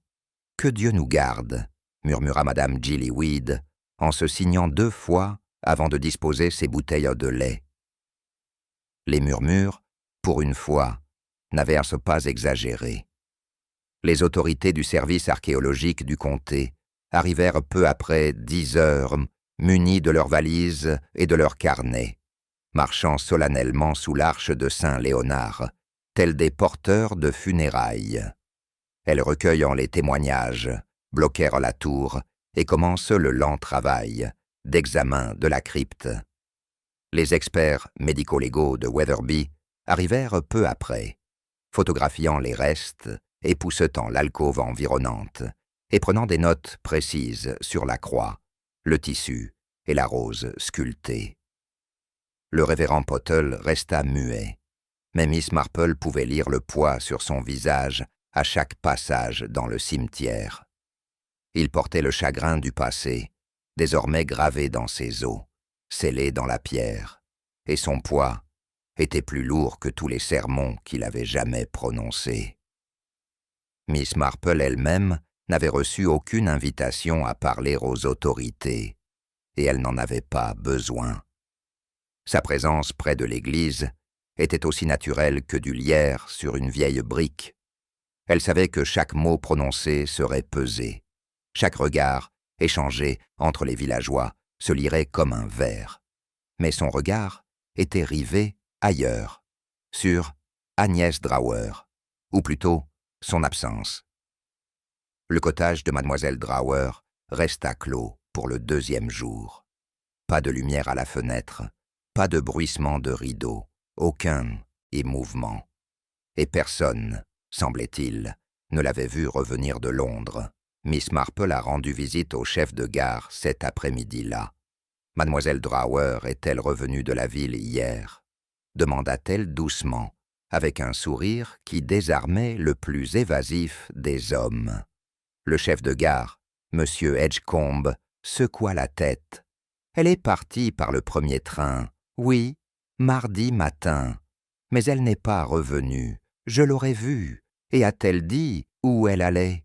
Il m'a juste dit que c'était une affaire urgente et a fait comme si elle était poursuivie par un souvenir. » Il a reniflé. Il avait aussi une valise très étrange avec elle, du vieux cuir éraflé au coin. Il aurait pu contenir n'importe quoi. « Merci », dit Miss Marple en lui tendant un biscuit, à l'avoine emballée, alors qu'elle se tournait pour partir. Elle se dirigea vers la maison de Margaret Lorimer. Le jardin, habituellement bien entretenu, avait été désherbé. Les rideaux étaient tirés, malgré le soleil de midi. Miss Marple frappa doucement. Il a fallu plusieurs minutes pour que la porte s'ouvre. Margaret Lorimer paraissait fatiguée. Sa peau était pâle, ses yeux creusés par l'insomnie. Une femme qui avait trop longtemps vécu dans le déni silencieux et qui se retrouvait désormais tiraillée entre le poids de la vérité et la honte de la proximité. « Oh, dit-elle, Miss Marple, j'ai pensé que tu aimerais faire une promenade, » proposa gentiment Miss Marple. « Un peu d'air frais, ça fait du bien aux nerfs. » Margaret hésita, puis elle hocha lentement la tête. « Laisse-moi prendre mon manteau. » Ils marchèrent en silence pendant plusieurs minutes, le sentier serpentant à travers le village jusqu'à la vieille haie bordant le champ, au-delà de l'église. Quelques corbeaux passèrent au-dessus d'eux. Le vent commençait à se lever, comme s'il attendait un changement. « Je sais pour l'enfant, » dit finalement Margaret, sa voix à peine plus qu'un murmure. Miss Marple ne réagit visiblement pas. Elle laissa le silence se prolonger. Mon grand-père racontait des histoires, continua Margaret. La plupart du temps, des fantômes absurdes, des secrets de famille. Mais une anecdote m'a toujours frappé. Il racontait que pendant la Réforme, un prêtre s'était caché dans l'église avec un enfant. Le sien, peut-être, un enfant secret. Il y a eu une trahison. Le prêtre a été tué. L'enfant a disparu. Enterré dans l'église, dit doucement Miss Marple. Margaret hocha la tête. Il dit que l'église gardait le silence. Trop de honte, trop de risques. La famille qui avait hérité du propriétaire fut finalement payée pour garder le silence, pour protéger la réputation de l'église. Mais les documents disparurent. L'argent du silence cessa. Et ainsi, l'histoire s'éteignit. Et pourtant, George l'a découvert, dit Miss Marple. Margaret s'arrêta de marcher. Il découvrit le passé que personne ne voulait voir révélé. Et je pense que quelqu'un savait qu'il le ferait. Ils se tenaient au bord du champ, le clocher de l'église s'élevant au loin, déchiqueté contre les nuages. Agnès a toujours détesté la gestion de George, ajouta Margaret. Il la bloquait à chaque instant, décisions budgétaires, projets de restauration. Elle voulait une église moderne. Lui, il voulait que l'histoire soit préservée. Et l'histoire, comme il s'avère, est pleine de vérités dérangeantes. Ce soir-là, alors que le soleil baissait et que le ciel prenait la couleur de l'étain, Miss Marple s'assit pour écrire. Elle a écrit 2 lettres. La première était adressée à M. Hugh Marston, l'avocat de Market Weatherby, et joignait un résumé des actes fonciers et une note demandant des éclaircissements sur leur statut de propriété. La seconde était adressée à l'inspecteur Hallam de la police du comté, détaillant ses soupçons, écrits de son écriture soignée, habituelle, chaque phrase mesurée, chaque suggestion contenue, mais sans équivoque. Elle plaça les 2 enveloppes dans son panier et se dirigea vers la boîte aux lettres. Mais à mi-chemin, une voix l'appela derrière elle. Mademoiselle Marple, c'était le révérend Pottle qui se précipitait vers elle, le visage rouge. « Ils ont trouvé autre chose, » dit-il à bout de souffle. « Dans la crypte. » Miss Marple se retourna. Quel genre de chose? Une lettre ou un extrait? Elle était pliée dans la doublure du coffre. Le papier est presque détruit, mais ils ont déchiffré une partie de l'écriture. Ils retournèrent ensemble à l'église, désormais presque déserte. Un agent de police se tenait à la porte de la tour et les salua respectueusement d'un signe de tête. À l'intérieur, un archéologue nommé Dr. Blackwell lui a montré le morceau conservé dans une chemise en verre, dont les bords s'effritent. L'écriture était inclinée, archaïque. Miss Marple a lu à haute voix. Si cela parvient à la lumière du jour, qu'il ne nous juge pas trop sévèrement. Cet enfant n'était ni le mien, ni le sien, mais le sien, conçu en secret, né dans la honte.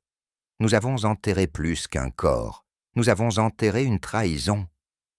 Miss Marple abaisse lentement la page. Agnès Drawer n'était pas revenue. Et maintenant, un enfant secret, caché, il y a des siècles, se trouve au cœur d'un nouveau crime. Quelqu'un avait été prêt à tuer pour garder ce passé dans sa tombe. Mais Miss Marple, avec ses yeux calmes et sa mémoire impeccable, avait déjà commencé à reconstituer le présent et le passé. Alors qu'elle revenait dans l'air frais du soir, elle ne se demandait plus qui avait des raisons de garder des secrets. Elle se demandait seulement jusqu'où quelqu'un irait pour les garder mortes. Le soir suivant, Medlow Green était assis, enveloppé d'une appréhension silencieuse. Bien que la vie continuât à la surface, vaches traites, vitres lavées, courriers distribués, une tension évidente flottait dans l'air. La découverte dans la crypte avait changé quelque chose, On évitait le contact visuel. Les portes se fermèrent un peu plus vite. Les ragots se réduisirent à des murmures derrière des rideaux de dentelle. Agnès Drauer n'était pas revenue, et cela, en soi, était plus retentissant que n'importe quelle rumeur. Elle avait manqué la réunion d'urgence du conseil paroissial, convoquée par le révérend Pottle. Miss Marple, assise au fond, son tricot intact sur les genoux, avait noté chaque froncement de sourcils, chaque raclement de gorge nerveux, chaque regard curieux, échangé entre les Lorimer et Madame Brackley de la Guilde des Fleurs. Le sujet de l'absence d'Agnès n'avait pas été officiellement abordé, mais tout le monde savait qu'il planait sur la réunion, comme un courant d'air s'échappant d'une tombe ouverte. À la fin de la réunion, Miss Marple s'éclipsa discrètement, l'esprit bourdonnant de questions non résolues. La crypte, le crucifix brisé, la femme disparue, l'enfant qui n'avait jamais été enregistré. Elle passa devant le cimetière et jeta un regard discret vers le clocher tordu. La lune, à peine levée, le frappa de biais, projetant une ombre déformée le long du sentier qui menait jusqu'à la porte ouest.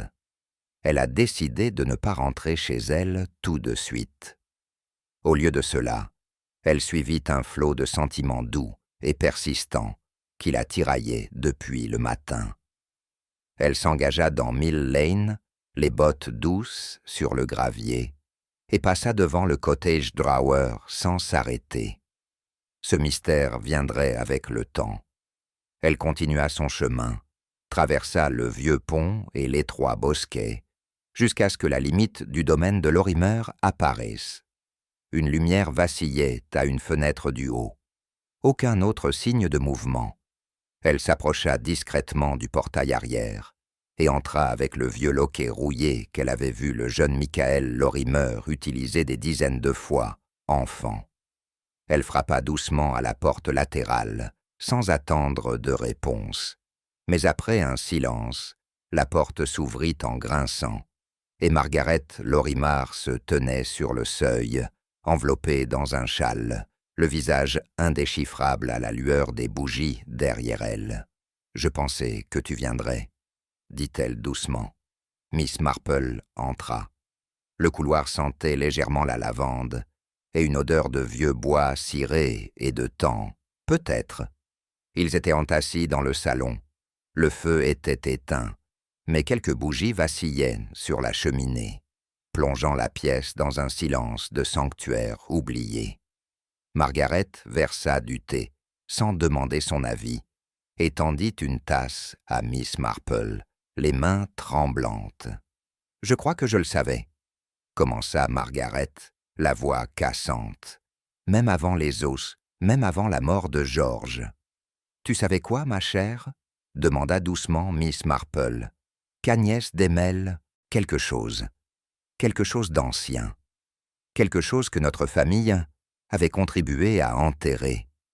Pas seulement les documents, pas seulement le verger, quelque chose de personnel. » Miss Marple prit une gorgée tranquillement, lui permettant de continuer.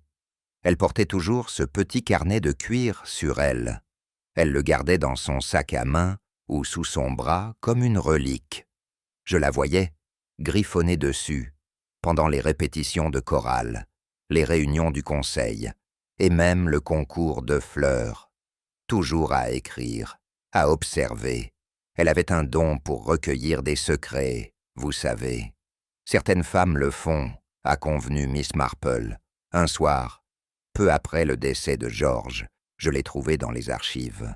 Je n'avais pas remarqué qu'elle avait une clé. Elle m'a regardé comme si je l'avais surprise avec du sang sur les mains. Est-ce qu'elle t'a dit ce qu'elle cherchait ? Elle disait qu'elle protégeait l'héritage de l'Église. Je l'ai cru, au début. Mais plus tard dans la semaine, elle est venue me voir, bouleversée. Elle avait découvert quelque chose dans les notes de George, quelque chose à propos d'un enfant. Une trahison survenue il y a longtemps. Elle disait que si cela était révélé, le village ne serait plus jamais le même. Miss Marple posa sa tasse de thé, et puis elle est partie pour Londres. Margaret hocha la tête. Je crois qu'elle avait prévu de disparaître, de détruire le carnet, peut-être pour parler à quelqu'un qui pourrait vérifier l'information, ou faites-le taire pour toujours. Margaret tressaille. Elle aimait ce village, dit-elle, mais Agnès préférait le contrôle. Ils restèrent assis en silence pendant un moment. Puis, comme tirée par un fil, Margaret se leva et traversa la pièce jusqu'à un petit bureau sous la fenêtre. Elle fouilla dans le tiroir du bas et revint avec un objet enveloppé dans un tissu brodé. « Elle m'a laissé ça, » dit Margaret, juste avant de partir. Elle m'a dit de le garder précieusement, au cas où elle ne reviendrait pas. Elle le tendit à Miss Marple, qui le déballa soigneusement. C'était un cahier. La couverture en cuir était craquelée et les pages cassantes, mais l'écriture à l'intérieur était claire, précise, anguleuse et méticuleuse. Nom, date, notes sur Georges, les documents, le sol de la sacristie, et même des croquis du plan de l'église. Mais une entrée se démarque. Écrit quelques jours avant la mort de George Felstone, il disait « Felstone insiste pour préserver le clocher. Il ne comprend pas. L'enfant n'a pas été simplement caché. La crypte a été utilisée en 1923. Illégalement. Acte de baptême falsifié. Lien avec la lignée de Herb Bramley à vérifier. Si c'est vrai, la revendication d'héritage est fausse. La succession entière pourrait s'effondrer. Un mobile suffisant pour quelqu'un. Je dois faire attention à qui j'en parle. » Miss Marple laissa échapper un léger soupir. Il ne s'agissait pas seulement de terre, dit-elle. Il s'agissait de légitimité, d'identité. Un enfant, caché. Peut-être né hors mariage, peut-être lié à la fortune Bramley. Si cela était révélé, cela minerait tous les droits de la famille Lorimer et d'autres sur leur propriété. Margaret se détourna, les épaules voûtées. Mon père disait toujours que le passé était un lourd coffre qu'il valait mieux ne pas ouvrir. Pourtant, quelqu'un l'a ouvert, murmura Miss Marple. Georges et peut-être Agnès. Juste à ce moment-là, le bruit d'une portière de voiture claquant à l'extérieur fit sursauter les deux femmes. Margaret se dirigea vers la fenêtre et tira le rideau. « Elle est de retour, » murmura-t-elle. « C'est Agnès. » Miss Marple se tenait calmement.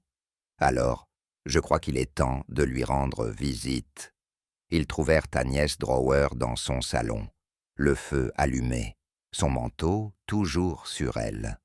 Elle retirait ses gants d'un geste lent et délibéré lorsqu'elle leva les yeux et aperçut les deux femmes dans l'embrasure de la porte. Elle n'a pas bronché. « Alors, » dit-elle à voix basse, « tu as lu ?» Miss Marple s'avança. « Oui, et maintenant, je pense que vous devez m'expliquer le reste. » Agnès laissa échapper un rire amer et s'enfonça dans son fauteuil. « Je voulais protéger l'Église, » dit-elle.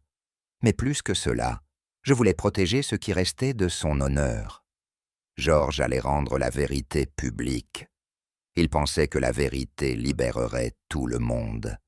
Mais la vérité ne fait que brûler les ponts, enterrer les réputations, briser les familles. L'enfant dans cette crypte n'était pas seulement une relique de la honte d'un prêtre. Il faisait partie de la lignée de ce village.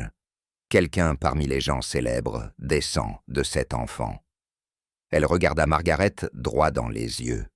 Et si jamais cela devenait officiel, tous ces titres, toutes ces terres reviendraient à quelqu'un d'autre, quelqu'un qui ne le saurait peut-être même pas. Margaret s'assit lentement, pâle. « Tu le savais ?» demanda-t-elle. Agnès hocha la tête. « Et Georges aussi. C'est pour ça qu'il est mort. » Les yeux de Miss Marple se rétrécirent légèrement. « Tu l'as tué ?» Agnès regarda le feu. « Non, mais je ne l'ai pas arrêté non plus. » Miss Marple l'étudia, le silence bourdonnant. Dehors, La cloche de l'église commença à sonner l'heure. 9 coups profonds qui déferlent sur les toits du village comme des vagues, s'écrasant sur des pierres cachées. Le temps des secrets touchait à sa fin. Et le jugement était proche. Le lendemain matin, une pluie fine et régulière s'abattit sur le village, semblant le calmer encore davantage. Les tuiles des toits brillaient. Les sentiers étaient parcourus de minces ruisseaux. Le clocher tordu se dressait, brouillé à son sommet par la brume, comme s'il refusait d'être vu trop clairement à la lumière du jour. Miss Marple était assise, tranquillement à sa fenêtre, une seconde tasse de thé refroidissant à côté d'elle, une feuille de papier fraîche sur le petit bureau. Les événements de la nuit précédente résonnaient encore dans sa mémoire. L'aveu d'Agnès, les notes du carnet, l'amère confession qu'elle connaissait la vérité et n'avait rien fait pour empêcher ce qui allait suivre. Mais une chose la troublait encore.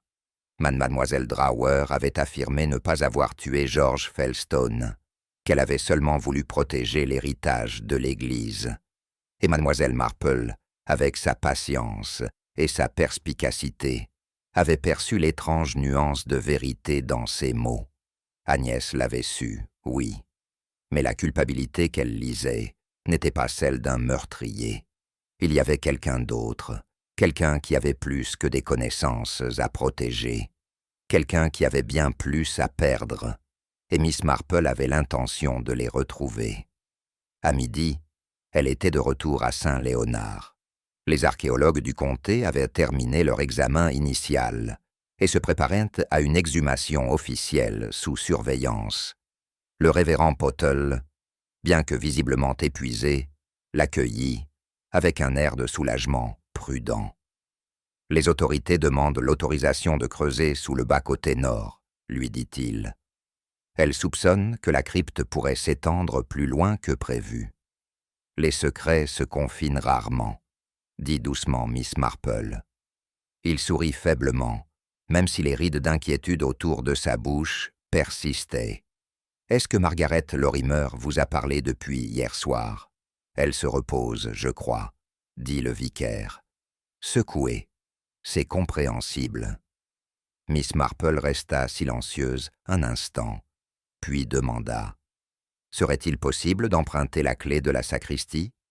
J'aimerais voir quelque chose, une intuition. » « Bien sûr, » répondit le révérend Pottle sans hésiter.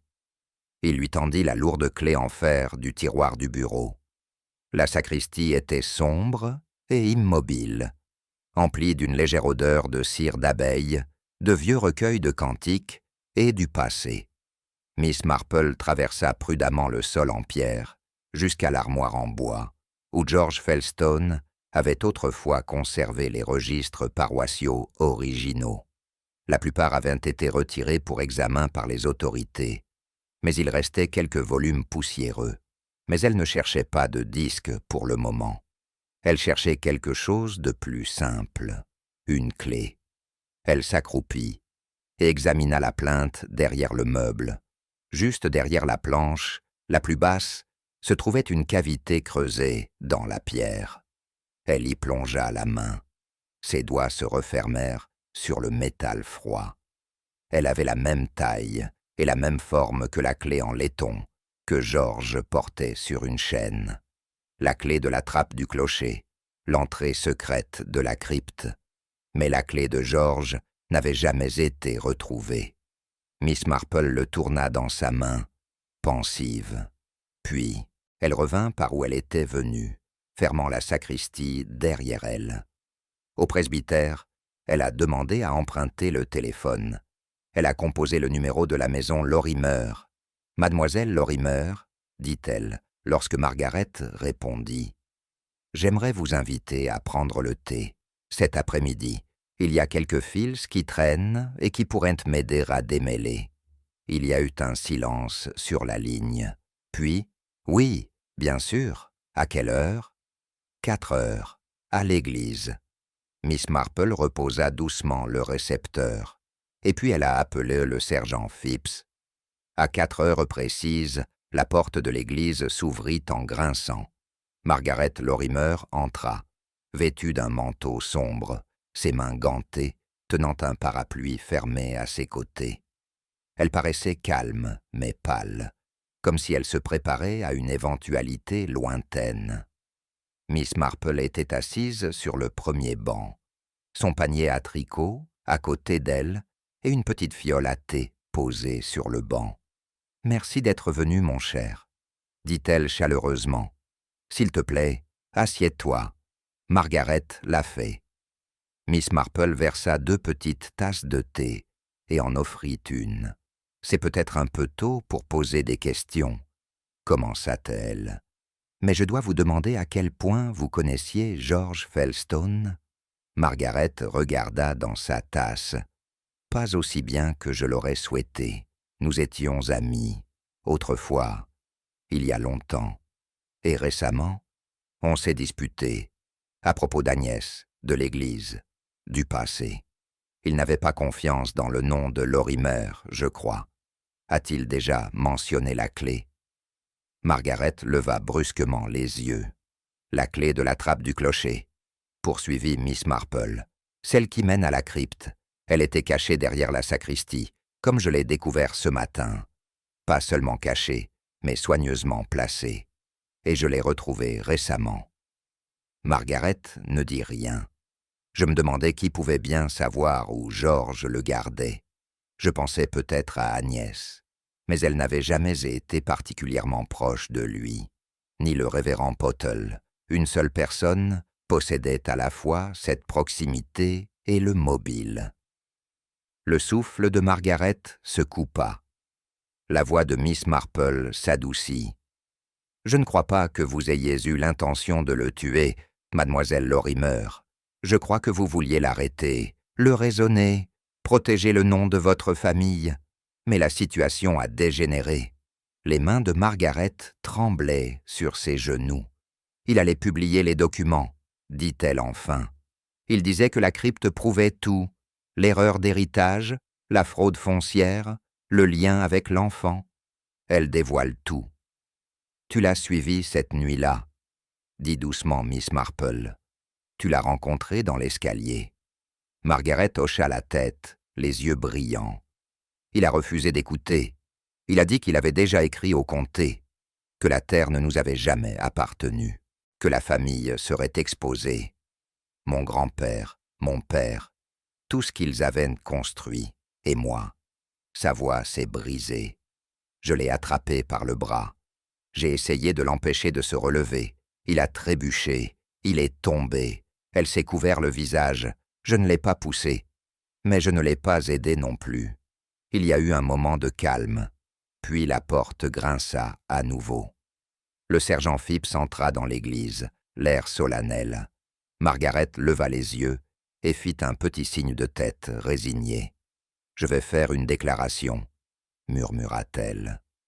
Tandis que le gendarme l'emmenait doucement, Miss Marple resta assise, les mains jointes sur ses genoux.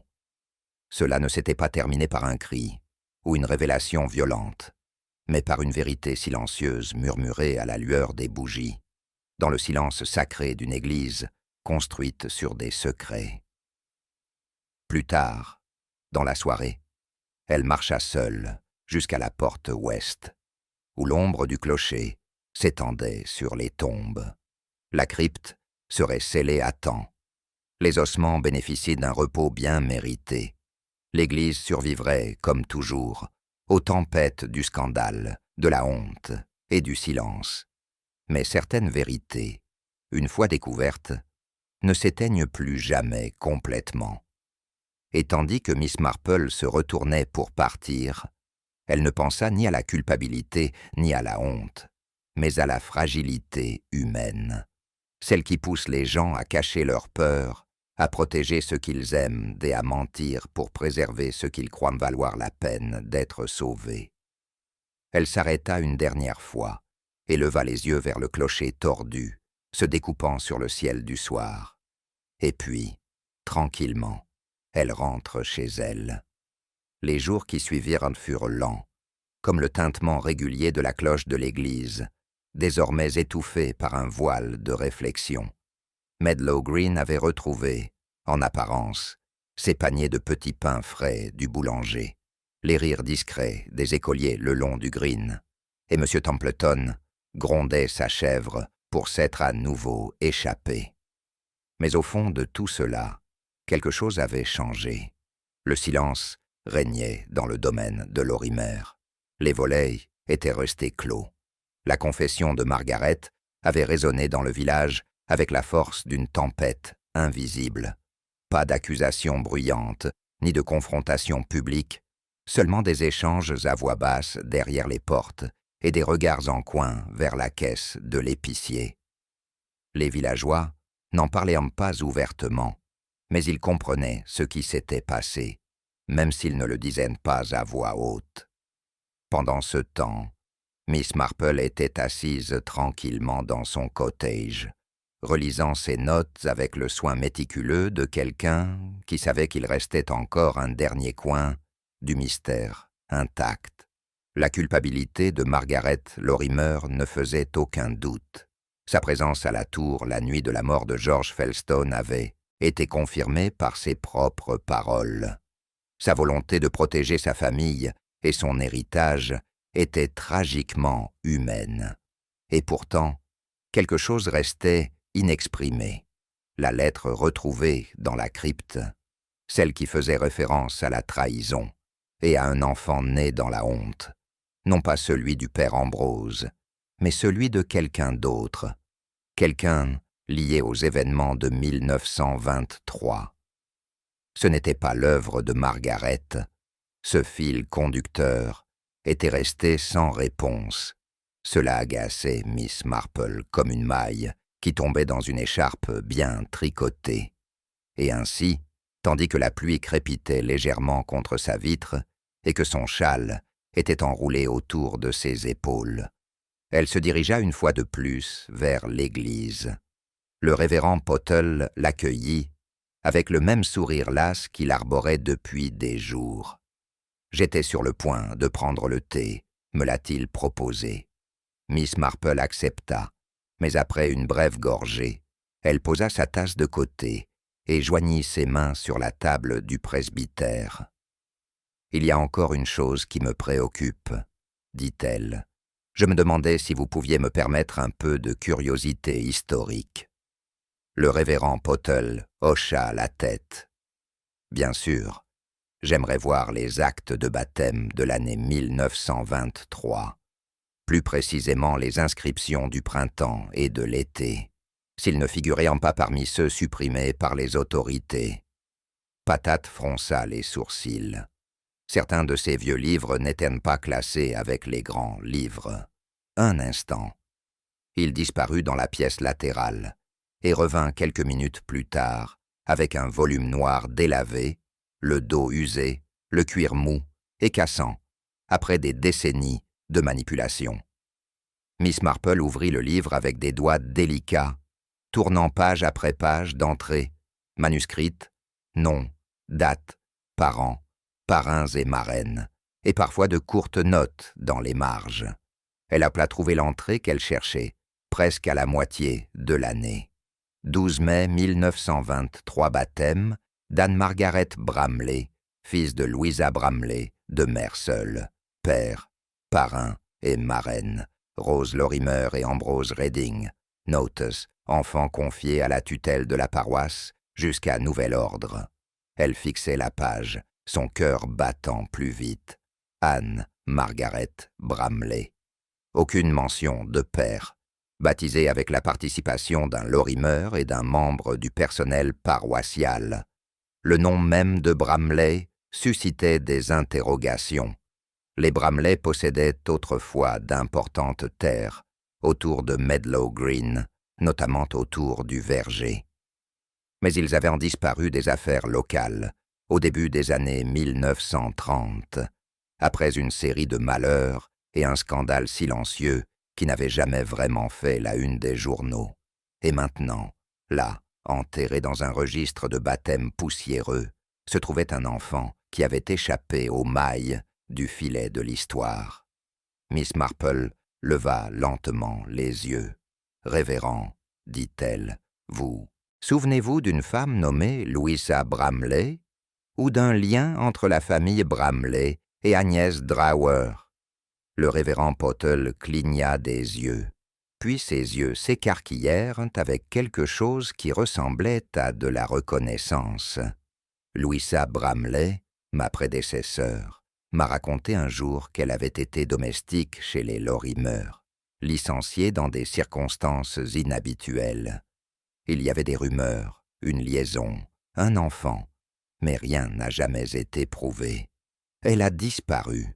J'ai emmené l'enfant avec elle, mais personne ne savait ce qu'il était advenu de l'un ou de l'autre. Sauf peut-être Agnès, dit Miss Marple à voix basse. Elle aurait lu ces registres en restaurant les archives. Elle aurait vu cette entrée. Et peut-être savait-elle ce qu'elle signifiait. Le révérend Pottle était lourdement assis sur la chaise en face d'elle. « Pensez-vous que l'enfant Anne-Margaret est toujours en vie ? Je crois que Miss Marple a dit qu'elle n'était jamais partie. » Il y eut un silence. Puis, avec précaution, Miss Marple ferma le livre. Elle ne se précipita pas chez elle. Elle fait plutôt le long chemin du retour, passant devant le cimetière, le cottage des Drawer, encore sombre, et contournant le chemin derrière l'école. Le ciel s'était dégagé. La lumière du soleil filtrait à travers les nuages clairsemés, éclairant le clocher d'un or chaud. Pour la première fois depuis des jours, il paraissait moins tordu et plus usé, moins chargé de secrets. Ce soir-là, elle écrivit une troisième lettre, non pas aux autorités, ni à l'inspecteur Hallam, mais à un avocat de Wetherby, spécialisé dans les litiges fonciers et successoraux. Elle y joignit des photocopies de l'acte de baptême et une courte note demandant une vérification discrète des antécédents d'Anne-Margaret Bramley. Si une telle personne avait jamais été officiellement mentionnée dans les registres de recensement ou de naissance après 1923. Le lendemain matin, elle l'a posté et a attendu. La réponse est arrivée 2 jours plus tard. Aucun acte de décès pour Anne-Margaret Bramley. Aucune inscription scolaire. Aucun certificat de mariage. Cependant, un recensement de 1939 mentionnait un enfant d'environ 16 ans vivant dans le foyer d'Agnès Drawer. Aucun acte de naissance ne correspondait à ce nom. Mais le nom de famille, indiqué dans le recensement, n'était pas Bramley. C'était Drawer. Miss Marple dépose doucement la lettre. Anne-Margaret Bramley avait grandi sous un autre nom, élevée non pas par Louisa Bramley, mais par Agnès Drawer. Pas légalement adoptée, peut-être, mais absorbée, cachée, protégée, et cela signifiait quelque chose d'important. George Felstone avait découvert la crypte, et avec elle, l'histoire d'un enfant secret, enterré il y a des siècles. Mais Agnès avait découvert un enfant plus récent, dont l'existence menaçait de détruire tout ce que les Lorimer croyaient posséder. Il ne s'agissait pas simplement d'une répétition de l'histoire, c'était un héritage transmis dans l'ombre, et Margaret Lorimer, déjà plongée dans une spirale infernale à cause du conflit foncier et des fouilles de George, avait vu le nom de sa famille à nouveau menacé, non seulement à cause des ossements anciens dans la crypte, mais aussi à cause de la vérité vivante dans la maison d'Agnès. Si l'on apprenait qu'Anne-Margaret Bramley était en vie et qu'on lui avait refusé son droit légitime, le monde entier de Margaret s'effondrerait. Miss Marple ferma son carnet. Il restait encore une conversation, et ce serait le plus délicat de tous. Le ciel de Medlow Green était couvert de taches brunes par le crépuscule précoce, tandis que Miss Marple se dirigeait vers le cottage Drawer. Les haies le long du chemin étaient imprégnées du parfum des feuilles humides et de l'automne qui approchait. Au-dessus de nos têtes, Le clocher tordu se dressait, tel une sentinelle, observant avec un jugement solennel. Cette fois, elle ne portait pas de panier, pas de tricot sous son bras, seulement une enveloppe scellée contenant un seul exemplaire de l'acte de baptême, une page imprimée avec une finalité silencieuse.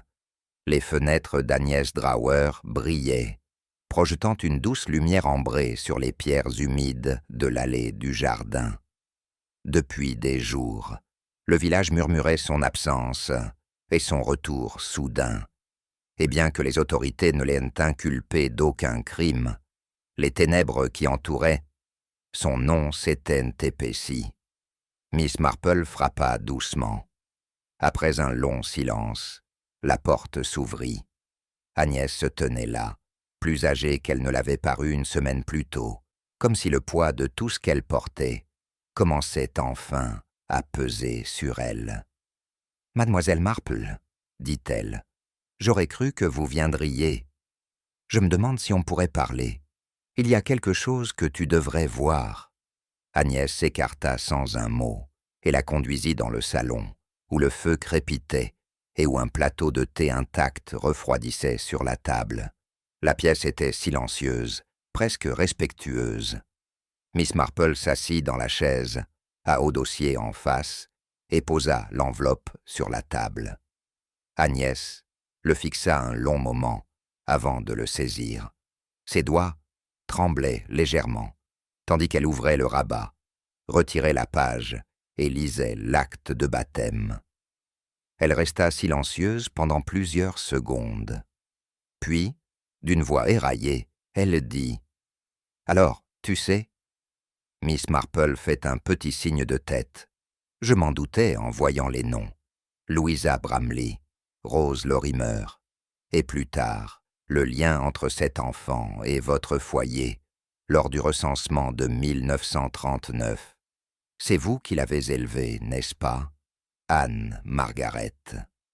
Agnès plia la page et la serra contre elle, comme si les mots eux-mêmes étaient fragiles. C'était ma nièce, dit-elle enfin. Louisa était ma sœur, illégitime elle-même, bien que peu de gens le sachent. Elle travaillait comme domestique chez les Lorimer lorsqu'elle tomba enceinte. Ce fut un scandale que personne ne voulut reconnaître. Elle fut renvoyée sans préavis. On lui dit de ne jamais revenir. Elle a accouché en secret. Agnès acquiesça, sous les soins d'une sage-femme compatissante. Mais Louisa ne s'en est jamais remise. Elle est morte 3 semaines plus tard d'une fièvre. J'avais 24 ans et j'étais célibataire. J'ai pris l'enfant. Je l'ai enregistré sous mon nom. L'Église le savait. Le révérend Thistlethwaite, à l'époque, a approuvé l'arrangement en catimini. Nous n'en avons parlé à personne. Et Anne? Elle a vécu, murmura Agnès, mais pas vraiment. Elle est morte avant son 16e anniversaire, la fièvre à nouveau, tout comme sa mère, enterrée dans le verger avant sa consécration. Je n'aurais pas supporté des funérailles dignes, cela aurait soulevé trop de questions. Alors j'ai planté les rosiers. C'est pourquoi je me suis battu si fort pour protéger cette terre. Pas seulement pour l'histoire, pour elle. L'expression de Miss Marple s'adoucit. « Tu l'aimais ?» Agnès ne répondit pas. Ses yeux brillaient de la lumière du feu et d'un chagrin trop ancien pour être nommé. Après un moment, Miss Marple dit doucement « George Felstone a-t-il découvert la vérité ?» « Pas tout à fait, » dit Agnès. Il s'est douté de quelque chose en trouvant les registres. Il a vu l'acte de baptême. Il a posé des questions. J'ai esquivé la question du mieux que j'ai pu. Mais il a trouvé la clé de la trappe dans le clocher des semaines avant sa mort. Il m'a dit qu'il prévoyait d'ouvrir la crypte, car il croyait qu'il existait des liens entre le passé et le domaine de Lorimer qui n'avaient pas été correctement documentés. Je pense qu'il espérait prouver une sorte de symétrie, que l'Église avait toujours été bâtie sur des secrets. Et Marguerite, Agnès baissa les yeux. Elle est venue me voir après la mort de Georges. Elle m'a accusé de cacher quelque chose. Elle a dit que j'avais déformé l'histoire pour ruiner sa famille. Mais quand je lui ai dit la vérité sur Anne, sur Louisa, elle m'a simplement regardé fixement. Je pense que cela l'a anéanti. Pas seulement la perte de l'héritage, mais la proximité même qui en résultait. Que sa tante ait été la marraine de l'enfant. Que l'enfant ait peut-être tout hérité. Miss Marple s'est assise en avant. Elle a suivi Gorge jusqu'à la tour cette nuit-là. Nous le savons tous les deux maintenant. Mais, et vous, mademoiselle Drower, étiez-vous à proximité? La voix d'Agnès se brisa. J'étais à l'église ce soir-là. J'étais allé remplacer des documents que Georges avait examinés. Des documents que je craignais qu'ils ne détruisent ou ne déforment. J'ai entendu des voix s'élever. Je me suis caché dans l'ombre et je l'ai vue tomber. Elle déglutit. J'aurais pu crier, mais je ne l'ai pas fait. Je me suis dit que c'était peut-être la justice, ou pitié, ou peut-être juste le destin qui s'équilibre. Miss Marple laissa le silence s'installer entre eux. Ce n'était peut-être pas un meurtre, dit-elle doucement, mais c'était un silence qui coûtait une vie. Agnès tressaille. Vas-tu leur dire? Je l'ai déjà fait, répondit Miss Marple. Les autorités prendront le relais.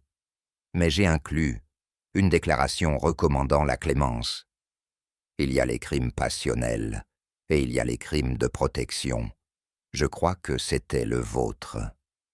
Agnès hocha lentement la tête, ses épaules se détendant avec une sorte d'étrange soulagement. « Et Margaret ?» demanda-t-elle après une pause. Elle a avoué. Elle en assume les conséquences. Mais je crois que le tribunal considérera cette tragédie comme une véritable chaîne de peur, de honte et de silence, transmise de génération en génération. Le feu crépitait. Dehors, la pluie recommença à tomber, une légère brume qui enveloppait la maison d'un doux bruit. « Je vous laisse maintenant, » dit Miss Marple, en se levant lentement. « Mais sachez que cette vérité ne s'arrête jamais. Elle peut dormir, mais elle renaît toujours. » Agnès l'accompagne jusqu'à la porte. « Merci, Miss Marple, » dit-elle doucement. « Pourquoi? De l'avoir revue, de lui avoir redonné un nom. » Miss Marple hocha la tête, sortit dans le crépuscule et ferma la porte derrière elle. En descendant le chemin, passant devant le verger désormais clôturé et marqué pour un examen plus approfondi, elle pensa à Anne-Margaret Bramley, une enfant née de la honte, enfouie dans le silence, et maintenant dernière accusée de réception, ni dans les scandales, ni dans les gros titres, mais en mémoire. À la porte de l'église, Miss Marple s'arrêta. Le clocher tordu se dressait dans la lumière déclinante. Ses angles toujours étranges, toujours imparfaits.